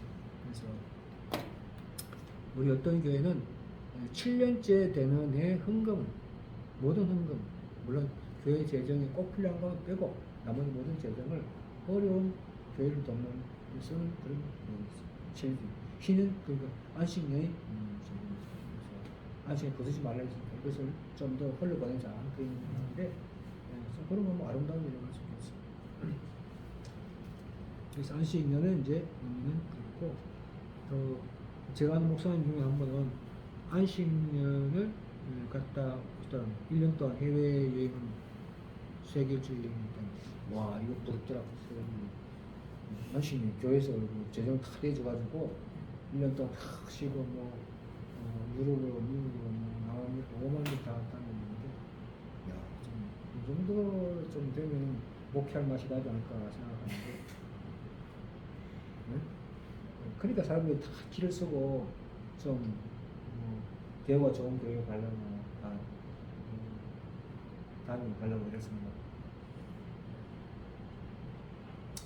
그래서 근데 사실은 그게 어떤 의미 좋긴 하지만 갔다 와서는 얼마나 사람이 또 들들 볶을지 모른다 걱정하더라고요.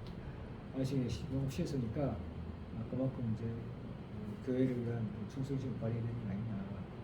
괜히 시기해 주는 게 아니다. 본전 뽑으려고 하는 것이다 하고 말하는. 그래서 우리 안식에 그런 의미가 있다고 생각합니다. 그리고 희년 제도가 있는데, 우리 희년 우리 8절에서 11절까지 한번 읽어보겠습니다.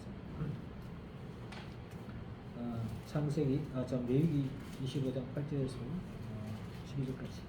너는 7 안식년을 계수할지니 이는 7년이 7번인즉 안식년 7번 동안 곧 49년이라. 7째 달 열흘날은 속죄일이니 너는 훌라팔 소리를 내어 외래 전국에서 훌라팔을 그에 붙이며 너는 오심째 해를 거룩하게 하니 그 땅의 모든 주민을 위하여 자유를 공포하라. 이 해는 너희에게 인연이 너희는 각각 자기 소유지를 돌아가며 각각 자기의 가족이 돌아갈지며 50년째 해는 너희의 희년이니 너희는 파종하지 말며 스스로 난 것을 거두지 말며 가꾸지 않은 포도를 거두지 말라. 이는 희년이 너희에게 거룩함이다. 너희는 밭의 수출을 먹으리라. 자, 희년이라고 말하는 히브리어 말은 요벨이라는 말인데, 이건 수양의 뿔을 상징적으로 보여준다고요. 수양의 뿔로 만든 피리를 그렇다 해서 수양의 뿔로 말하는데, 나팔절을 만든다. 나팔절은 새해 첫날에 나팔을 부는데, 나팔절은 또 예수님께서 부활하신 날을 말하고 다시 재림하신 예수님을 상징적으로 보여준다는 것입니다. 우리가 예수님께서 누가복음 말씀에 읽은 그 말씀 보면 주의 은혜를 전파하게 하려 하심이라고 자기 스스로 가르쳐 말씀한 그 말씀이 바로 희년을 상징적으로 보여주겠다고 합니다. 희년을 이해하려 먼저 가나안 땅과 안식과 안식년을 생각해 보아야 한다. 내가 너에게 준 땅, 하나님께서 이스라엘에서 주시려 약속한 언약의 땅, 가나안은 하나님의 소유다. 그러므로 창조 원리에 따라 그 땅도 안식할 권리가 있다. 그래서 하나님이 가나안 땅에 들어가거든 이스라엘 백성이 그 땅으로 안식하게 하라고 명령하신다. 49번째 안식년과 희년 안식년, 곧 49년, 즉 안식년 기산일부터 49년째 7번째 안식년에서 곧 희년 바로 전해와 희년이 바로 연결되어 있고 계속해서 2년간 쉬게 된다. 즉 안식년 기산일로서 제49년 안식년으로 또 제50년째는 희년입니다. 이 두 해는 연거푸 쉬는 해가 되는 것이다. 희년에 해당하는 히브리어 요벨, 소액불 만든 나팔을 불신의 시작과 자유를 선포했다는 사실을 유리된 거지. 한편 구약의 이 희년 제도는 성도들이 그리스도의 복음의 선포로 말미암아 마침내 죄와 사망과 마귀의 사슬에 해방된 참된 기쁜 방식, 그 영원한 생명을 소유하게 될 것을 선언한다. 주의 성이 내게 임하시니 이는 가난한 자에게 복음을 전하게 하시려고 내게 기름을 부으시고 나를 보내사 포로된 자유를 눈먼 자에게 다시 보게 함을 전파하려고 눌린 자를 자유롭게 하고 주의 은혜의 해를 전파하게 하십니다. 누가복음 4장에 예수님께서 이 말씀을 전했는데 이것은 바로 희년 정신을 말하는 것이다. 희년은 다른 말로 하면 돌이킴, 회복의 뜻이 있죠. 모든 것을 돌이킨다는 것입니다. 제50년 자유를 공포하라. 희년이 갖는 가장 중요한 역사적 의의는 바로 자유의 선포다. 그리고 여기서 말하는 자유는 추상적이거나 관념적인 자유가 아니다. 구체적인 행동을 통해서 인간 현실적 분명히 자유하는 역사적 해방상권, 이런 맥락에서 자유의 내용을 설명해본 다음 같다. 노예 상태로부터 해방, 잃어버린 기업의 회복, 노동으로부터 안식과 토지의 휴정, 빚의 탕감. 희년은 그냥 상징적으로 있는 것이 아니라 실제적으로 희년 정신은 노예되었던 사람들을 다시 풀어주는 것. 50년 풀지. 또 잃어버렸던 기업들을 다시 되돌려주는 거예요. 빚도 탕감해주는 거예요. 이것들이 이제 신현 정신의 것입니다. 레위기 25장 23절에 보면 땅을 아주 팔지 못한다. 땅은 나의 것이다. 너희는 다만 나그네며 나에게 와서 사는 임시 거주자일 뿐이다. 그래서 땅은 나의 것이다. 땅을 팔지 못한다. 너희는 다만 나그네다. 이렇게 말해요. 근데 우리는 이 땅이 내 것이라고 말하는 사람들, 땅이 등기되어 있다고 내 땅이라고 말하는데 사실은 내 땅이 아니라 하나님의 땅을 내 땅이라고 말하는 자체가 우스꽝을 세웠다는 것이죠. 이것은 이스라엘 백성들이 하나님의 백성으로서 어느 누구에도 속할 수 없고 땅 또한 하나님의 것으로 어느 누구에 영속되어 수 없다는 사실을 보입니다. 자유에 해당하는 히브리어는 대로로 기본 개념은 재빠르게 움직이다 이것까지입니다. 이것은 창공을 재빠른다는 제비류의 비유를 말입니다. 그러면 자연은 1차적으로는 육체적인 모든 구속과 억압, 영적으로는 모든 죄와 사망의 사슬부터 해방되어 그들의 품 안에 라는 창공에서 마치 제비같이 재빠르게 올라가게 되는 것 바로 그것이다. 희뇌의 소출기는 안식의 소출기라 동일하다. 각기 소유주로 돌아갈지만 말씀에서 이게 소유주에 해당하는 히브리인 야후자는 재산 소유의 뜻으로 곧 이스라엘 백성이 분배된 토지를 의미한다. 다른 본절의 뜻은 어느 한 개인이 자신의 땅을 팔고 다른 것을 정착을 살지라도 신의 되면 본래 자기 땅에 되돌아가 그 땅 주인이 될 수 있다는 것이다. 이같이 토지회복제도는 땅은 영원히 여호와께 속한 것임을 오고 오는 세대에 선포한 동시에 원천적으로 인간이 땅을 독점하여 그의 축적 수단을 삼는 것을 방지하고 있다. 그러므로 실로 모든 땅은 그것을 창조하신 여호와의 것임을 그 땅에 살고 있는 백성이 겸허하게 인정해야 된다. 여기 보면 이제 땅은 하나님의 것이기 때문에 힘이 되면 다시 돌려줘야 하는 것이죠. 그래서 이 땅에서 땅을 사고 파는 그 자체는 뭐 어쩔 수 없는 일이긴 하지만은 땅의 주인을 제대로 그리고 이제 또 뒤에 10절에 보면 10절 중간에 토지 소유권은 하나님이 가나안 땅을 토지 영구히 팔지 말라고 명령하셨다. 영구이라는 해당하는 단어는 리스미투트라는 뜻으로 끝장을 내다 잘라버리는 뜻이 유래했다. 따라서 이 본구절에 보면 땅을 파는 자는 땅의 상속권을 완전히 상실되게 팔 수 없으며 땅을 사는 자도 영원히 자기 소를 삼을 수 없다는 것이다. 이유는 토지는 다 내 것입니다. 즉 하나님 것이기 때문이다. 하나님께서 만물의 주인이심을 재천명하시다. 그러면 인간은 단지 그분의 청지기로 이 땅에 살아가는 동안 하나님께 맡기신 재산을 잘 관리하고 사용하도록 부름받은 존재에 불과한 것이다 라는 사실입니다. 그래서 땅을 내 것이라고 주장하십니다. 그리고 이 희년 제도에는 뭐가 있냐면 땅을 비싸게 못 팔도록 돼 있어요. 여성은 먼저 땅값이 올랐다고 좋아하잖아요. 땅값이 올라가지고 대박이다 뭐 이렇게 하는데 좋아하지 않는 것이죠. 그래서 땅을 살 때도 땅을 어떻게 샀냐면 그 땅이 희년 때까지 예를 들어서 한 30년이 남았다 하면 30년에 대한 소출에 그걸 계산해서 값을 치르고 땅을 값을 치르고 또만 10년밖에 안 남았으면 10년에 그 소출을 계산해서 값을 치는 땅값을 그리죠. 그리고 뭐 예를 들면 50년 뭐 한 40년 했다면 액수가 많을 것이고 또 5년밖에 안 남았으면 값이 작겠죠. 그처럼 소출에 대한 것으로 값을 정했기 때문에 왜냐하면 10년 때문에 다 돌려줘야 되니까 그 땅에 소출되는 것만. 그래서 저는 그 태백산에 가면 예수원이라는 곳이 있어요. 예수원에 보면 예수원에 본래 그 성공의 신부였던 목사님이 존재 못했는데 그분이 뭘 주장했냐면 공개념을 토지 공개념을 주장했어요. 토지를 사용하는 사람, 토지를 자기 것이 아니라 토지는 하나의 것이기 때문에 모든 사람이 다 빌려 쓰는 것이다. 그리고 토지에 필요한 사람은 일정 액수를 내고 빌려 쓰고 또 일정의 말하자면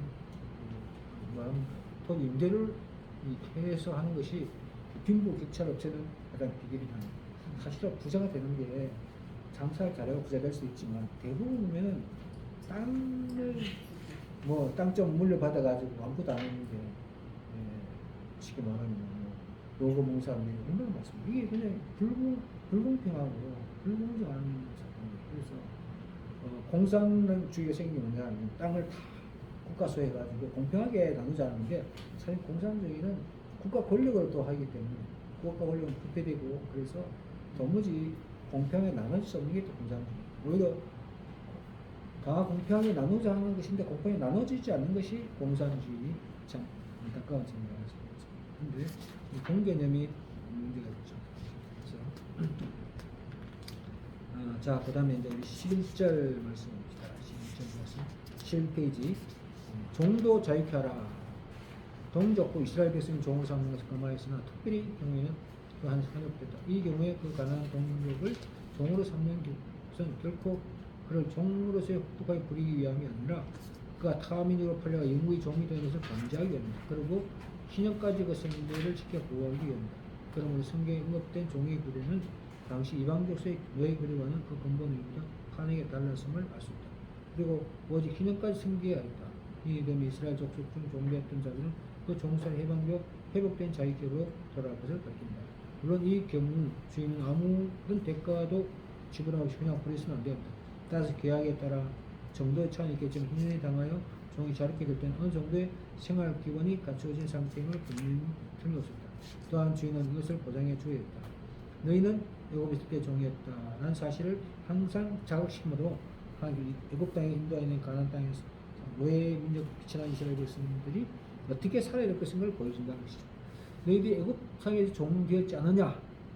그렇다면 그 종되었던 심정을 생각하고 다른 사람은 그렇게 윽박지르거나 말하자면 착취하지 말라는 그런 뜻이거든요. 그래서 종되었던 너희를 기억하라는 거죠. 그리고 하나님의 성기라는 뜻도 들있겠죠. 그리고 중간에 보면 그러므로 모든 이스라엘은 내 종들이니 여호와 하나님의 품꾼이었다라고 24시죠. 품꾼에 해당하는 히브리어는 일하다 봉사한 뜻의 아바드 유리한 말로 여호와의 종되어야 합니다. 따라서 모든 이스라엘 백성들은 본질상 하나님께 속했건을 위하여 살아가야 할 자들이며 모두 같은 하나님 언약의 백성으로 한 형제이기 때문에 서로 종을 삼아 억압하거나 학대하는 것이 금지되었다. 한편 이스라엘 하나님이 종이라는 사상은 그의 신장의 성도들에게 그대로 드리며 모든 성도들은 그리스도에게 속한 주의 인간을 살아야 할 그리스도의 종이라는 사실을 암시한다. 그러므로 가난하여 종이 되었다 해도 엄하게 부리지 말아야 했다. 엄하게라는 히브리어는 깨뜨려 부수다는 뜻으로 의미하는 말로 여가 어슬 정도로 잔인하게라는 뜻이다.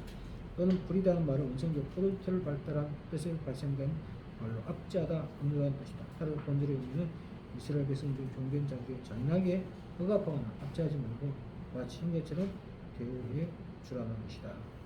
근데 우리 미국의 처음 역사를 보면은 노예들이 팔려가지고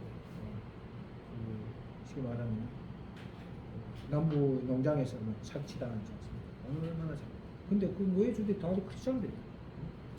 너무나 크리스천들이에요. 근데 크리스천들이 그렇게 종들을 착취하고 억압하고 그렇게 한 것은 전혀 성경적이지 않는 것인데, 그럼에도 불구하고 하는 예배들이 거기가 예배 교회에 가서 예배 드리는 어느덧한 그래서 문제가 많다. 이번 제가 이제 케냐에서 온 선교사님, 제가 이번에 전번에 갔을 때 케냐에서 마사이마라에 있는 선교사님 정hen주 선교사님과 가서 만났어요. 그분 고신지였어요. 마사이마라 근처에 성경을 짓고 있어요.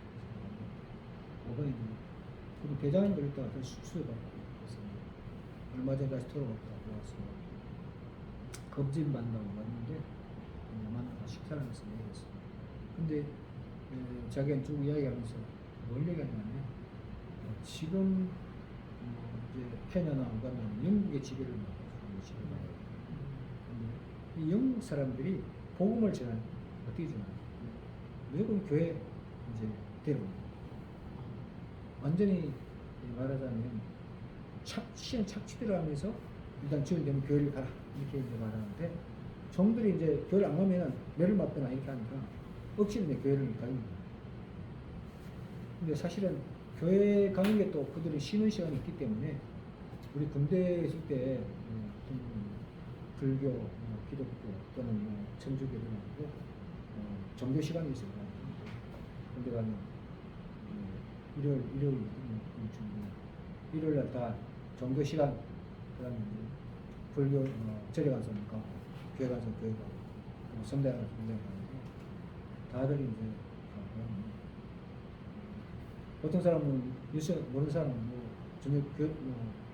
종교가 없는 사람은 어디가 뭘 많이 주느냐에 따라서 가잖아요. 초코파이 2개씩 담고 들어가고, 또 다른 좋은 방을 좀 나눠 소문난 불러가고, 오늘 이제 불교 갔다가 절에 갔다가 이런 성당에 가고 이게 몰리는 그게 서로 아무 의미 없는 거죠. 교회에 와서 초코파이 2개 얻어갔다가 그 사람이 예수 믿는 것도 아니라고. 근데 그처럼 쉽게 말하면 우간다나 케냐에도 영국 사람 데리고 와서 합차하고 흑인을 정말 노예부리에서 부려먹고 그렇게 하면서 그러는데, 그 사람들 교회를 모르는 게 아니지, 안다는 거예요. 교회를 가는데, 교회를 어떤 마음을 갖냐면 이제 안 가면 어디 말거든니까 어쩔 수 없이 가는 그런 마음을 갖는다는 거죠. 그러니까 믿음이라는 게 하나도 없는 근본이 아니야. 그 성경을 가르쳐 주지도 않고 하니까 무조건 가라. 그냥 하나의 형식적으로 교회를 가는 거예요. 그런 명목상 그리스도인이에요. 그래서 교회를 개척해서 그런 사람들이 와서 성경 가르치면 하나도 모른다는 거죠. 말씀을 전혀 몰라. 예수님 누구신지, 예수님 뭘 때문에 하는 건지, 세례를 왜 받는지, 하여튼 전혀 의미가 없다. 그저 이제 그들이 왜 춤을 추고 하는 것이 뭐냐면, 영국인들이 그 백성들 자체가, 그들 자체가 춤을 추고 하는 것이니까, 예배의 어떤 말씀 중심보다는 그냥 형식 중심. 춤을 추고, 놀고, 먹고, 마시고, 이런 것을 주장하다 보니까, 예배가 예배 아닌 하나의 놀이처럼 되어버려가지고, 변질되었다. 이렇게 말합니다. 그래서 이제, 지금 이제, 유년 비전사는 마찬가지고, 어쨌든, 지도자들 먼저 배우시고, 지도자를 깨워가지고 성경적으로 뭔가 알아야 가르칠 수 있어요. 정식적으로 기독신앙 공부한 적도 없기 때문에 그냥 말로만 듣고 또 교회 섬기다 보니 자연적으로 지도자 된 사람이 많아가지고 그런 사람들을 흘러다가 처음부터 다시 배우시고, 그냥 3, 4년 정도 배우시키면 조금 이제 우리 수준은 아니지만 그래도 이제 다른 사람 성경 가르칠 수 있는 약간 의미를 가지고 목표를 할 수 있는 그런 거니까 그런 걸 이제 가르치는데, 지금 얘기해 보면 사실은 억압해서 억지로 한다는 것은 참 안타까운 일이라고 그래서 기독교도 그리고 우리가 믿음의 삶을 산다는 자체가 어떻게 보면 신현 정신으로 살아야 돼. 내 것이 아니라 언젠가 돌려줘야 돼. 그리고 나는 청지기로서의 삶을 산다는 것을 생각합니다. 12페이지 봅시다. 12페이지. 12페이지 위에서 조금 밑에 보면 희년은 기본적으로 땅이 하나님 것임이라는 인식에 출발합니다. 이스라엘은 하나님의 소유하신 땅을 빌려서 농사지는 일종의 소작농이다. 이들이 11조를 하나님께 드리는 것도 같은 이유이다. 하나님의 땅을 빌려주셨으니 추수를 하면 토지 사용 대가를 주인에 들은 것 같은 의미다.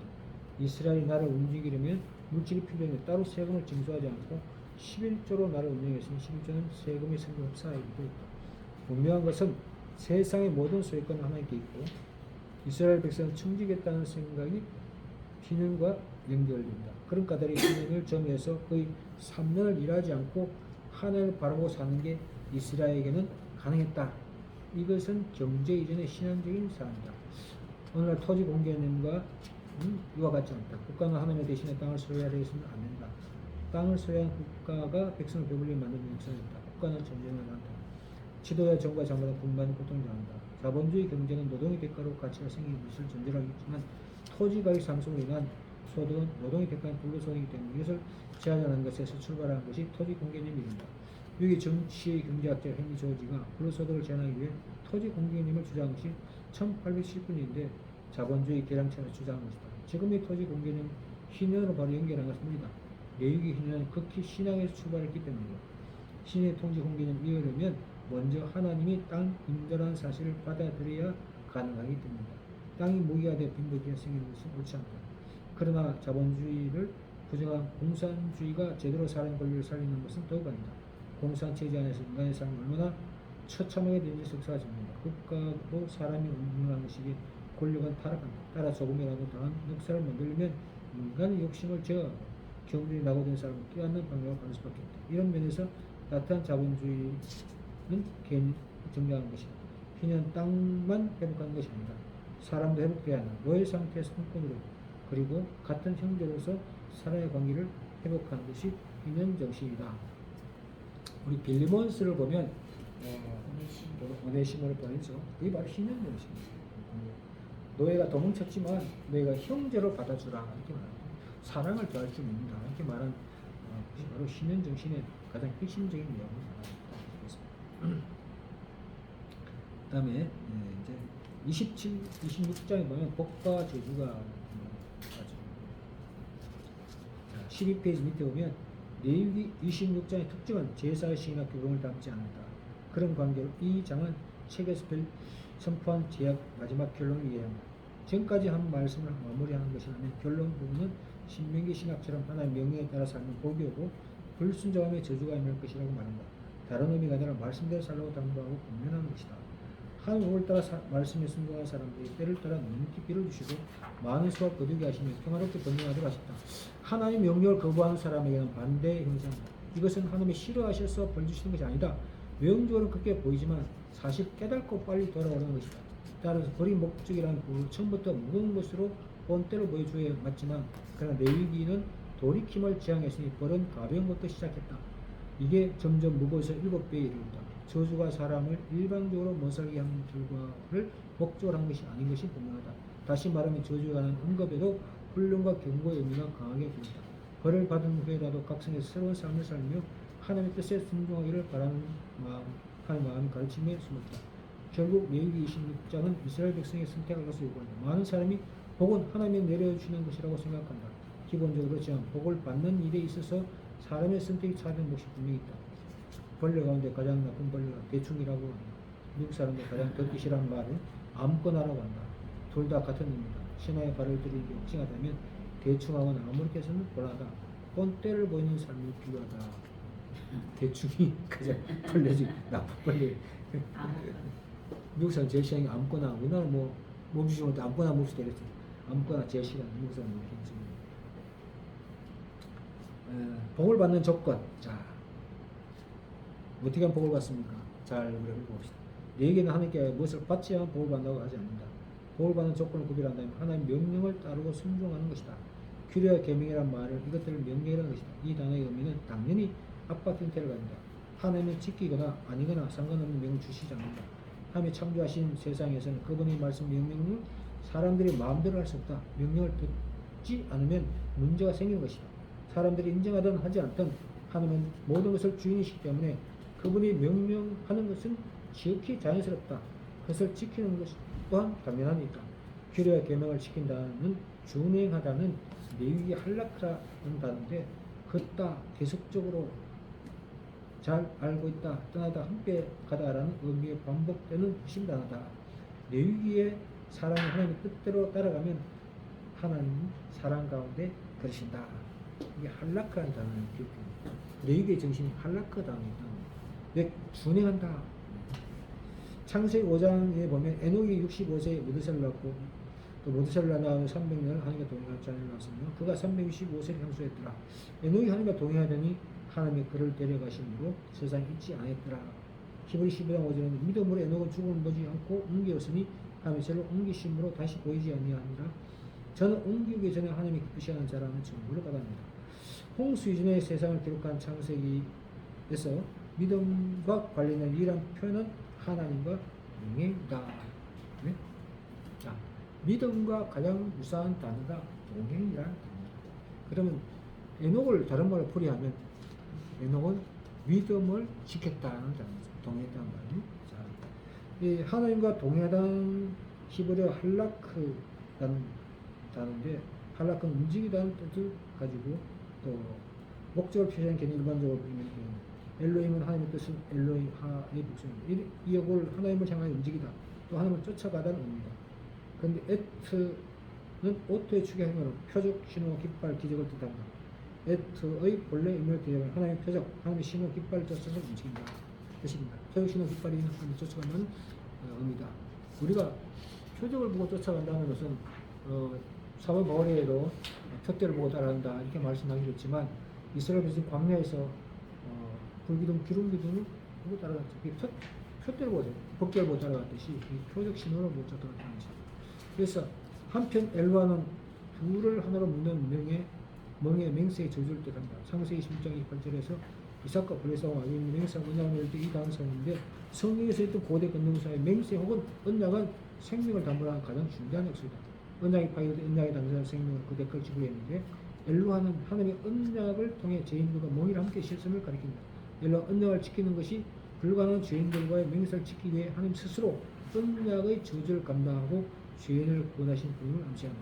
예수 그리스도는 죄인들과 함께 멍에를 지시고 죄인들이 받아야 할 저주의 언약의 저주를 십자가에 달려 돌아가심으로 대신 담당하심으로 또한 부활하심으로 언약의 저주 끊고 언약의 축복인 영생으로 죄인 인도하여 구원하신 하나님이다.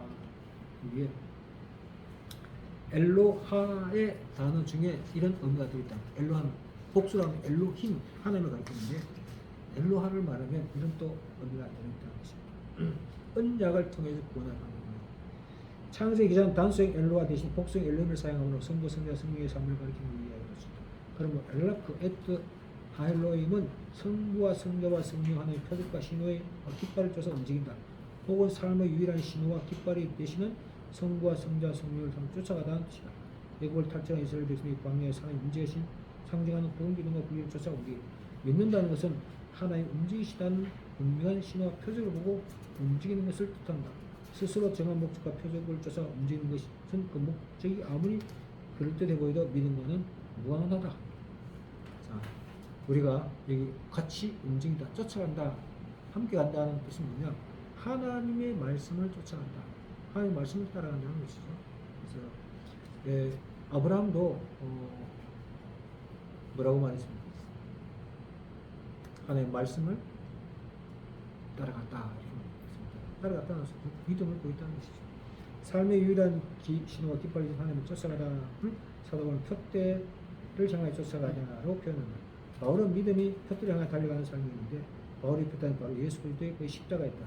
연옥을 쫓아가는 표대는 우리를 명예를 지고 고난의 길을 보신 하나님 즉 예수 그리스도의 것이다. 예수님 복음서에 나를 쫓으라 수없이 강조하시다. 아무든지 나를 따라오려는 자기를 보이는 자기 십자가를 지고 나를 쫓을 것입니다. 우리의 삶 유일한 참된 표적은 오직 예수님뿐이다. 이를 표적으로 삼고 예수님의 분명한 신호를 따라 살아가는 진정한 믿음이다.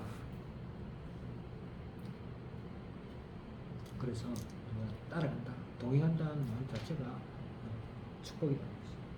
첫 번째로 주신 복은 무엇인가? 하나님 우리 우선 주신 복은 풍성한 열매의 수확이다. 농사를 경영한 사람 수확으로 행복을 바랍니다. 이스라엘의 추수가 주는 분명 생활 기반에 관한 복이었다. 그것이 복이라면 다른 또 같은 것이다. 하나님의 순종하는 이스라엘에게 비를 주셨다. 바라는 것은 많이 내린다고 좋은 것은 아니다. 비가 온다면 적절할 때 적당한 양이 주어지는 것이 중요하다. 곡식을 파종할 때와 벼슬 자랄 때는 비가 필요하지만 추수기에 물이 넘치면 모든 것을 잃어버리게 되는 것이다. 하나님의 물에 관해서 내리신 복은 때를 따라 내리는 비를 통해서 주어졌다. 하나님 언제나 정확하신 분이다. 이 말씀을 들으면서 하나님 왕창 좀 주시면 안 됩니다.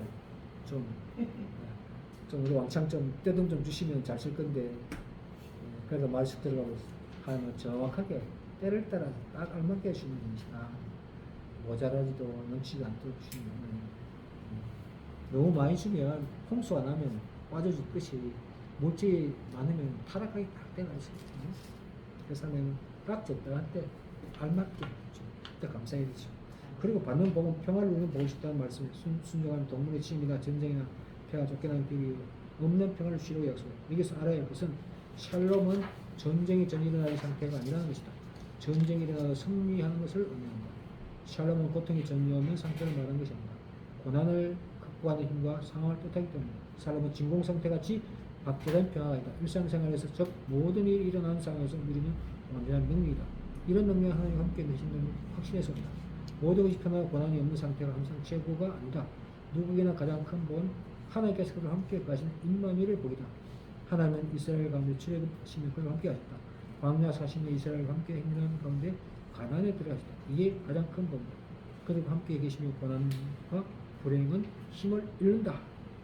자, 우리 그럼 레위기 말씀을 다시 한번 돌아서 읽어봅시다.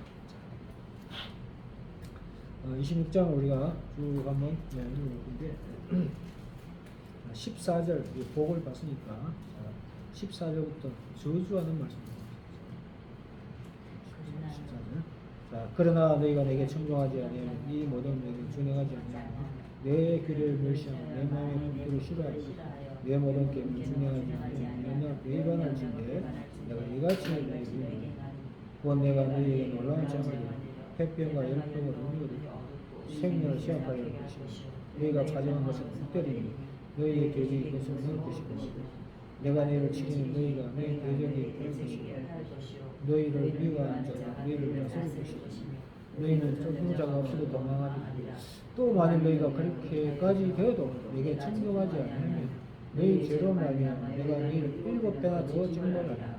내가 너희 세대로 말미암은 교만을 없고 너희 하늘과 철과 같게 하며 너희는 넉과 같게 하리니 너희 수고가 헛될지라도 땅과 삶을 내지 않고 땅은 남는 열매를 맺지 않는다. 자, 하나님께 첫 번째 규례를 정할 때 하나님은 벌을 준다고 했어요. 재앙이 있을 것이다 하고 말했는데 그래도 듣지 않으면은 몇 배? 7배. 이 처음 벌의 7배를 더하겠다. 7배를 더하는데 뒤에 보면 19절에 보면 너희 하늘을 철과 같게 하며 너희 땅을 녹과 같게 할 것이다. 그리고 철의 장목 이렇게 이렇게 말하는데요.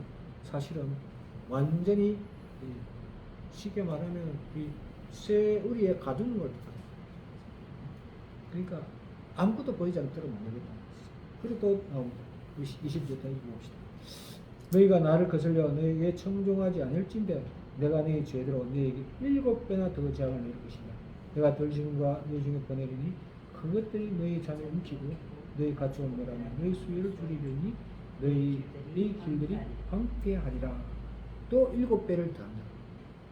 또 그리고 또 나옵니다. 23절은 이런 일을 당하여도 너희가 내게로 돌아오지 아니하고 내게 대항하시는데 나도 너희에게 대항하여 너희 죄로 말미암아 너희를 7배나 더 치리라. 내가 칼을 너희에게로 가지라고 언약을 어긴 원수를 갚을 것이며 네가 성읍에 모일지라도 너희 중에 연병을 보내고 너희를 대적에서 내올 것이며 내가 너희를 의뢰하는 양식을 끊을 때 여인이 한 바다에서 너희 떡을 구워 저울에 달아주리. 너희가 먹어도 배부르지 아니하리라. 이 말을 뭐 생각나겠습니까?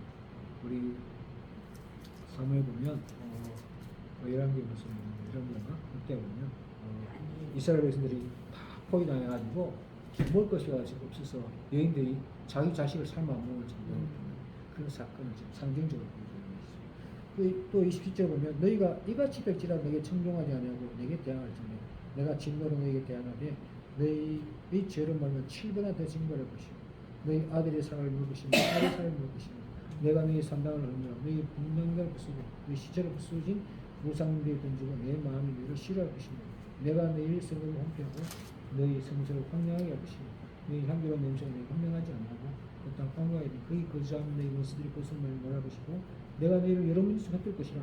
내가 칼을 빼어 너희를 따르게 하더니 너희 땅이 황무하여 너희 성을 황폐하게 될 것이다. 자, 7배를 몇 번씩 합니다. 7번씩. 한 번, 두 번, 세 번, 네 번. 네 번 하면 어떻게 되겠습니까? 7배를 계속 번씩 하면 마지막에는 어떻게 되냐면 30에 오면 너희 시체를 부서진 우상에 던지고 내 마음이 너희를 싫어할 것이다. 자, 그런 마음의 소리가 한번 다시 저주를 다시 보겠습니다. 자, 15페이지 저주.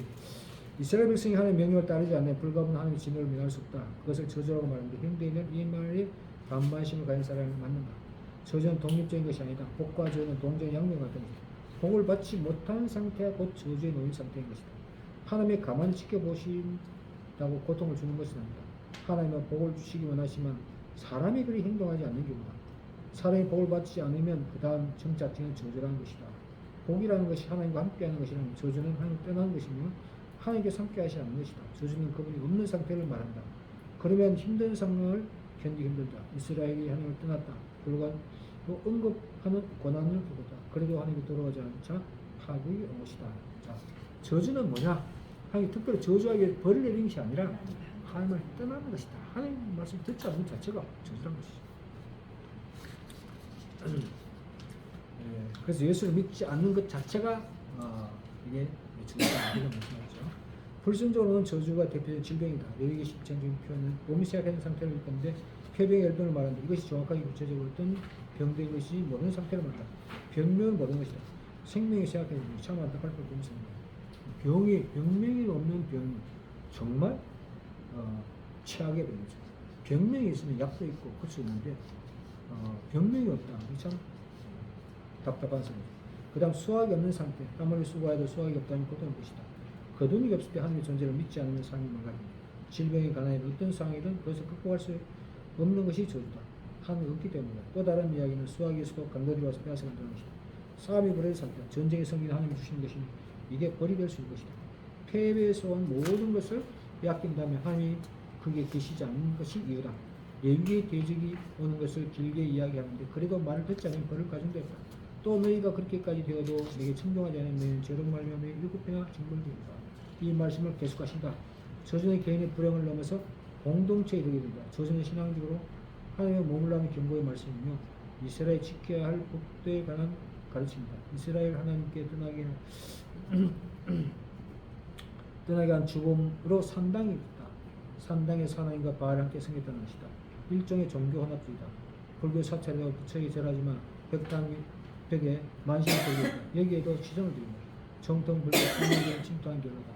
기독교라고 다른 것이 아니다. 신앙 안에 들어온 기독주의 신앙이 강단에서 아주 대단히 기질을 펼쳐가는 것 같이 이스라엘에서 그렇게 행했다는 것이다. 하나님의 산당을 헐고 우상을 섬기는 분야가 벌하시는 말씀이 이 벌의 내용을 보인다.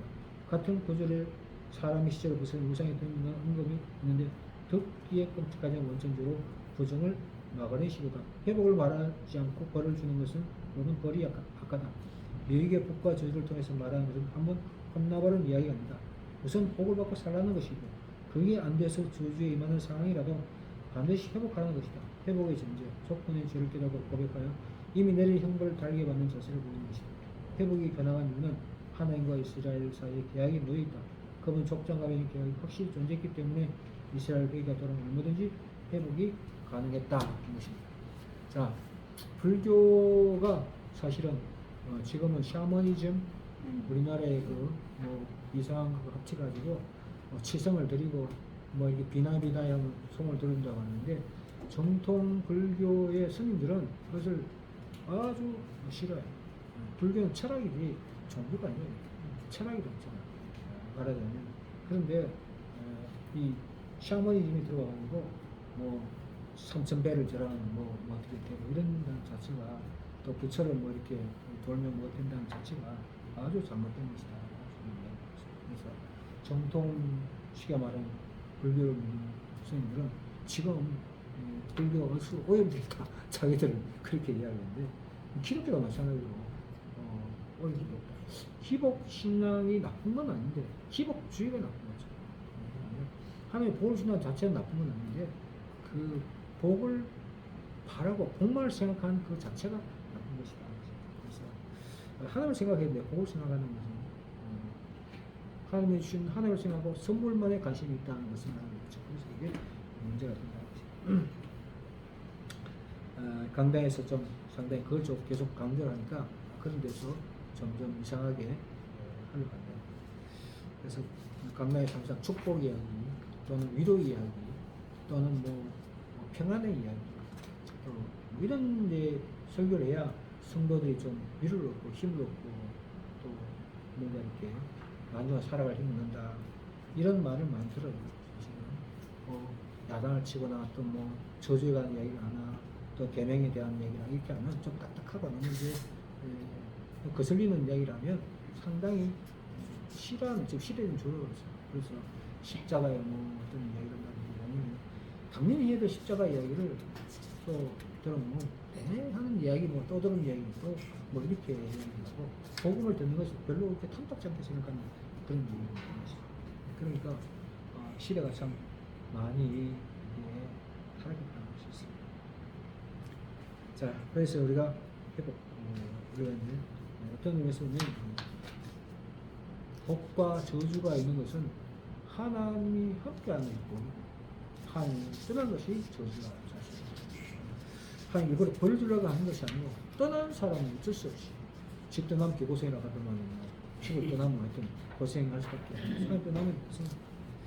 자, 그 다음에 16편 밑에 보면 27의 마지막 장에 보면 예물에 대한 얘기가 나왔습니다. 예물에 대한 이야기를 마지막에 있는데 왜 레위기에 갑자기 예물에 대한 얘기를 마지막으로 레위기의 마지막 당부한 말씀 실행천하에 보는다고 합니다. 그것은 하나님께 드린 예물과 성전 재정이 하는 것이다. 헌금과 교회 재정에 많은 문제가 있습니다. 그러나 그것을 일부 건전하지 못한 상황에 일반화되니 하나님께 예물을 드리는 일을 거룩하기도 하거니와 믿는 사람이 해야 할 의무이다. 하나님께 드리는 헌금과 헌물은 정성을 다해 정확하게 드리며 또한 기쁜 마음으로 드려야겠다. 예물을 드리는 원리 원칙도 중요하지만 가난한 이웃을 배려하는 마음도 필요하다. 성전 유지하고 재물을 준비하고 제사장 생활할 때 거침하며 성전 운영에 제대로 하기 위해서 예물 드리는 필수 불가하겠다. 성전은 건강 공동체를 위해 힘든 역할을 하는데 이것을 유지하기 위한 헌금도 중요하다. 이스라엘인 나라가 교회로 바뀐 것을 비유하면 오늘날의 헌금 원리는 동일하다. 무엇을 드리는가? 기본적으로 헌금은 강요나 압박과는 관계없다. 현재는 많은 교회가 소위 말하는 잠자리채를 쓰지 않는다. 잠자리채 아십니까? 헌금 이렇게 긴 짝해가지고 돌리는데 요즘은 잘 쓰지 않고 헌금함을 다 비추어준다고 자의적으로 하기로. 근데 뭐 잠자리채 쓰는 교회도 있습니다. 근데 성도의 불편한 생활이 교회가 앞장서 바꾼다. 많은 교회들이 본나이기 진행 헌금의 예물 드리는 게 중축되었다. 예물을 본질적으로 자원하는 마음으로 드리는 것을 의미한다. 자원하는 마음이 바로 의미죠. 레위 10장에 자원하는 마음으로 세 가지를 대조한다. 재단에 빠질 사람의 값으로 대신 드리는 헌금, 짐승으로 드리는 헌물, 부동산 헌물. 사람이 성도의 평생 바쳐 일하고 싶은 마음이 있으나 실제적으로 예리치 않으면 자신의 값어치에 해당하는 헌금을 하나님께 드린다. 일반적으로 성경에 봉사하는 사람들은 레위인들이었다. 그들처럼 살고 싶지 않아 육신적으로 힘들 때는 이런 마음을 담아 헌물을 드렸다. 헌금을 때 육체적인 노동력을 액수로 환상했다. 자, 나도 레위처럼 하나님 일을 하고 싶었는데 예의치 못해가지고 못할 때는 대신 헌금으로 대신했다는 것입니다. 돈으로 할 수 있다는 것이죠. 헌금을 대신할 때는 하루 노동력, 하루 일당을 계산해서 드렸다는 것입니다. 헌금을 위해서 가축을 헌물로 드리는 것도 가능했다. 만일 소원했으면 정확하게 이것을 지켰다. 하나님께서 한 약속 가볍게 해서 합니다. 일반적으로 소원은 감사가 넘게 수행했다. 그러나 시간이 지나면 마음이 달라지기도 한다. 아나의 삽비라의 사건을 생각하고 충분히 이해해야 합니다. 소원이 당장 드리기 싫다고 해서 다음 드리기도 미루기도 한다고 했다고 한다. 문제는 이게 한순간 끝나지 않는다는 것이다. 다음에 태어나는 것을 하나님께 드리겠다고 소원하는 것은 가능했다. 일종의 꼼수인데 처음 것도 나중 것도 하나의 것이 되었는데 이미 하나님이 써있기 때문에 바꾸서는 안 된다는 것이다. 아까워서 이제 처음 태어나 초적인 문이 드려야 되는데 그것을 뒤로 미뤘다는 거예요. 다음에 드리겠습니다. 근데 나중에 태어난 것도 다음 것도 첫 것도 하나님께 드려야 된다는 것이죠. 우리가 아내의 섭라시 헌금 드리는 건 미루면 안 된다. 해야 할 때 마음이 감동될 때 바로 해야 되는데 어떻게 보면 좀 생각해보고 좀 이렇게 기도 좀 해보고 하겠습니다는 절대로 못하는 이유가 바로 우리가 보통 좀 이렇게 미룰 때는 기도 좀 해보고 하겠습니다 이렇게 막 기도 해보겠다는 안 하겠단 말이에요. 대명사. 실제로 밭을 바친 사람들이 무료되고 권하는데 성전에 많은 부동을 소유하는 것은 마땅치 않기 때문에 종교단체 땅을 많이 가지고 타락하는 것입니다. 또 뭐 이것도 사실은 신년 때는 밭의 소산을 성경의 부동의 형식으로 짓다는 것입니다.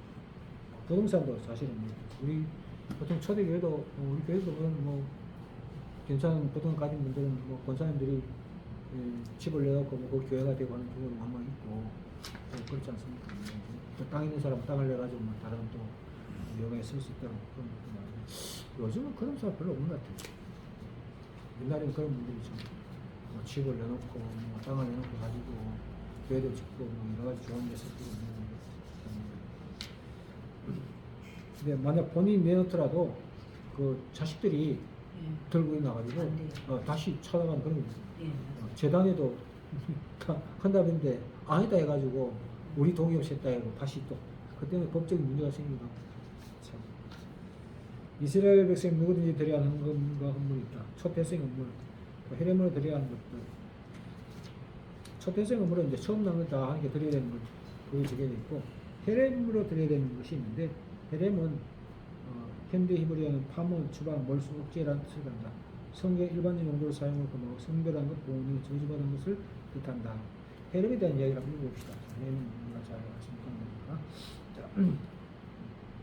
28절, 29절에 보면 하나님께 온전히 바친 것이라고 하는데 27장 28절 한번 읽어봅시다. 어떤 사람이 자기 소유 중에 오직 여호와께 온전히 바친 모든 것은 사람이 갖추기든지 기업의 바치든지 팔지도 못하고 무르지도 못하며 바친 것은 다 여호와께 주께 거룩하며 온전히 바친 그 사람은 다시 무르지 못하며 반드시 죽일지니라. 온전히 바친 사람이면 죽일 것이고 또 다른 어떤 물질이면 무르지 못한다. 하나님의 것이 된다. 어떤 사람이 자기 소유 중에 오직 여호와께 온전히 바친 모든 것은 사람이 갖추기든지 기업이 바치니 팔지도 못하고 무르지 못하니 바친 것이 다 여호와께 주께 거룩하며 온전히 바친 것이 다시 무르지 못한다. 못하니 반드시 죽을 것이다. 이게 바친 모든 것을 의미하는 히브리어가 헤렘인데 인간의 몫으로 돌아가는 것이 전혀 없이 온전히 바쳐지는 헌물을 의미한다. 여기 헤렘으로 바친 것은 팔지도 무르지도 못하고 전적으로 함께 바치는 지극히 거룩한 선물이여 성소에 사는 것. 특히 헤렘 중에도 29절에 나오는 하나님께 온전히 바친 사람이 등장하는데 이것은 하나님께 바치기로 선언한 사람이 아니라 전쟁교에 발생한 헤렘을 가리킵니다. 즉 하나님께 전리품을 헤렘으로 바칠 때는 그것이 사람이든 물건이든 짐승이든 이는 모두 중에 태워서 없애겠다. 사람이 헤렘을 바치는 사람이 사악한 죄를 저지르거나 신성을 모독하거나 우상을 숭배하는 경우 우리가 잘 아는 여리고성의 전투가 여기에 해당된다. 헤렘을 보면 왜 진멸하라라는 거 있지 않습니까? 가나안 땅에 있는 가나안 족속을 진멸하라. 이게 헤렘의 존재하는 하나님께 드려야 된다. 진멸. 하나님께서 긁으신 것을 진멸하는 바다나 헤렘에 해당되는 말씀을 쓰습니다.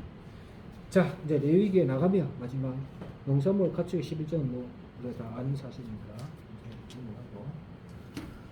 자, 우리 레위기 마지막 18절에 레위기를 하면 레위기는 5경의 핵심책이다. 5경을 이해하려면 레위기를 잘 읽어야 한다. 제사법과 정결법이 버무려져 이 책은 이해하기 쉽지 않다. 그렇지만 읽어야 하는 책이다. 왜 제사를 드려야 하는지, 제사의 중심이 무엇인지, 또한 제사를 드리는 뒤 평소의 삶의 모습을 어떻게 해야 하는지 알 수 있다면 레위기를 읽는 의미가 클 것이다. 철을 월삭이라고 하고 헌금을 그동안 교회도 있다는데 기독교인이 안식일을 지킬 필요가 없는데 그런 것들도 특별히 생각할 의미 있는 것을 좀 생각해 봅니다. 구약의 절기 명식이 나온다고 해서 지금 기독교인들이 지금 지켜야 한다는 것은 어느 도 아니다. 레위기를 읽고 구약 절기를 교회 프로그램에 연결한다면 잘못된 것이다. 다시 말해 절기 흉내낼 필요가 없다. 예수 그리스도 오심으로 절기 형식은 비석이었다. 유월절은 부활절로 오순절 성령행위로 강강한 성령으로 모두 대주다. 절기를 넣은 것은 예배의 정신 때문이다. 예배의 목숨처럼 소중하기로 믿음을 새롭게 하기 위해 이 책을 읽어야 하는 것이다. 하나님께서 원하시는 것은 고기 냄새가 아니다. 삶을 하나님 뜻대로 살 때만 예배가 옵니다. 레위기면서 이것을 반드시 찾아야 한다. 레위기를 진짜 있는 의미는 무엇이냐? 레위기 말하는 절기 또 제사의 방법 또는 이런 모든 형식적인 것들이 사실은 레위기에 중요하지만 그 정신은 그래서 어떤 사람은 그대로 해야 된다 해가지고 안식일을 지킵니다. 또 안식년을 지켜야 된다고 합니다. 또는 우리가 이렇게 어떤 지금 우리가 절기를 지키는 경우도 있잖아요, 교수님. 절기를 지키는, 유대력을 지키는. 그러니까 유대력을 지키는 게 지금 봐서는 신약 시대는 의미가 없다. 왜냐하면 예수님께서 모든 것을 다 이제 완성시키기 때문에 신약 시대 히브리스의 이제 말씀이 히브리스가 레위기 대신하는 말씀입니다. 히브리스는 답은 이제 강의할 수가 있을지 모르는데 레위가 어떻게 보면 히브리스가 레위기를 대치하고 있다는 것이었어요.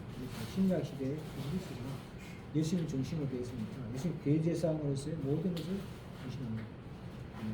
그렇기 때문에 정신 말하자면 어떤 의미를 우리가 또 소중하게 생각하든지 형식적인 제사를 어떻게 드리고 뭐 피를 어떻게 뿌리고 그게 중요한 게 아니라 어떤 마음을 주는 이게 더 중요하다고 합니다. 그래서 그렇다고 하더라도 레위기를 우리가 계속 읽어야 되는 이유는 뭐냐면 그런 규례를 자세히 알고 또 이렇게 하나하나 조목조목 하나까지 세밀하게 표기된 것은 그런 정신을 더 명확하게 알기 위해서 그렇기 때문에 이입니다. 자, 오늘 여기까지 하겠습니다. 자, 기도하겠습니다. 하나님 아버지 감사합니다. 오늘도 이렇게 무대 가운데도 우리가 하나님의 말씀을 듣고 레위기를 우리 함께 나누었습니다. 하나님 또 레위기를 통해 주시는 제사 예배의 정신 또 어떻게 하나님을 섬겨야 될 것인지를 우리가 그 뜻과 마음을 잘 알아서 우리 신앙에 또 우리 목회 또 주님 성도를 가르치며 적용할 수 있도록 더 깊은 은혜를 주시고 배운 것을 더 깊이 알아갈 수 있도록 성령님께서 도와주시옵소서. 돌아가는 길도 지켜주시고 다시 만날 것으로 안녕하게 하여 주옵소서. 예수님 이름으로 기도드립니다. 아멘. 감사합니다. 감사합니다. 피곤하시겠습니다.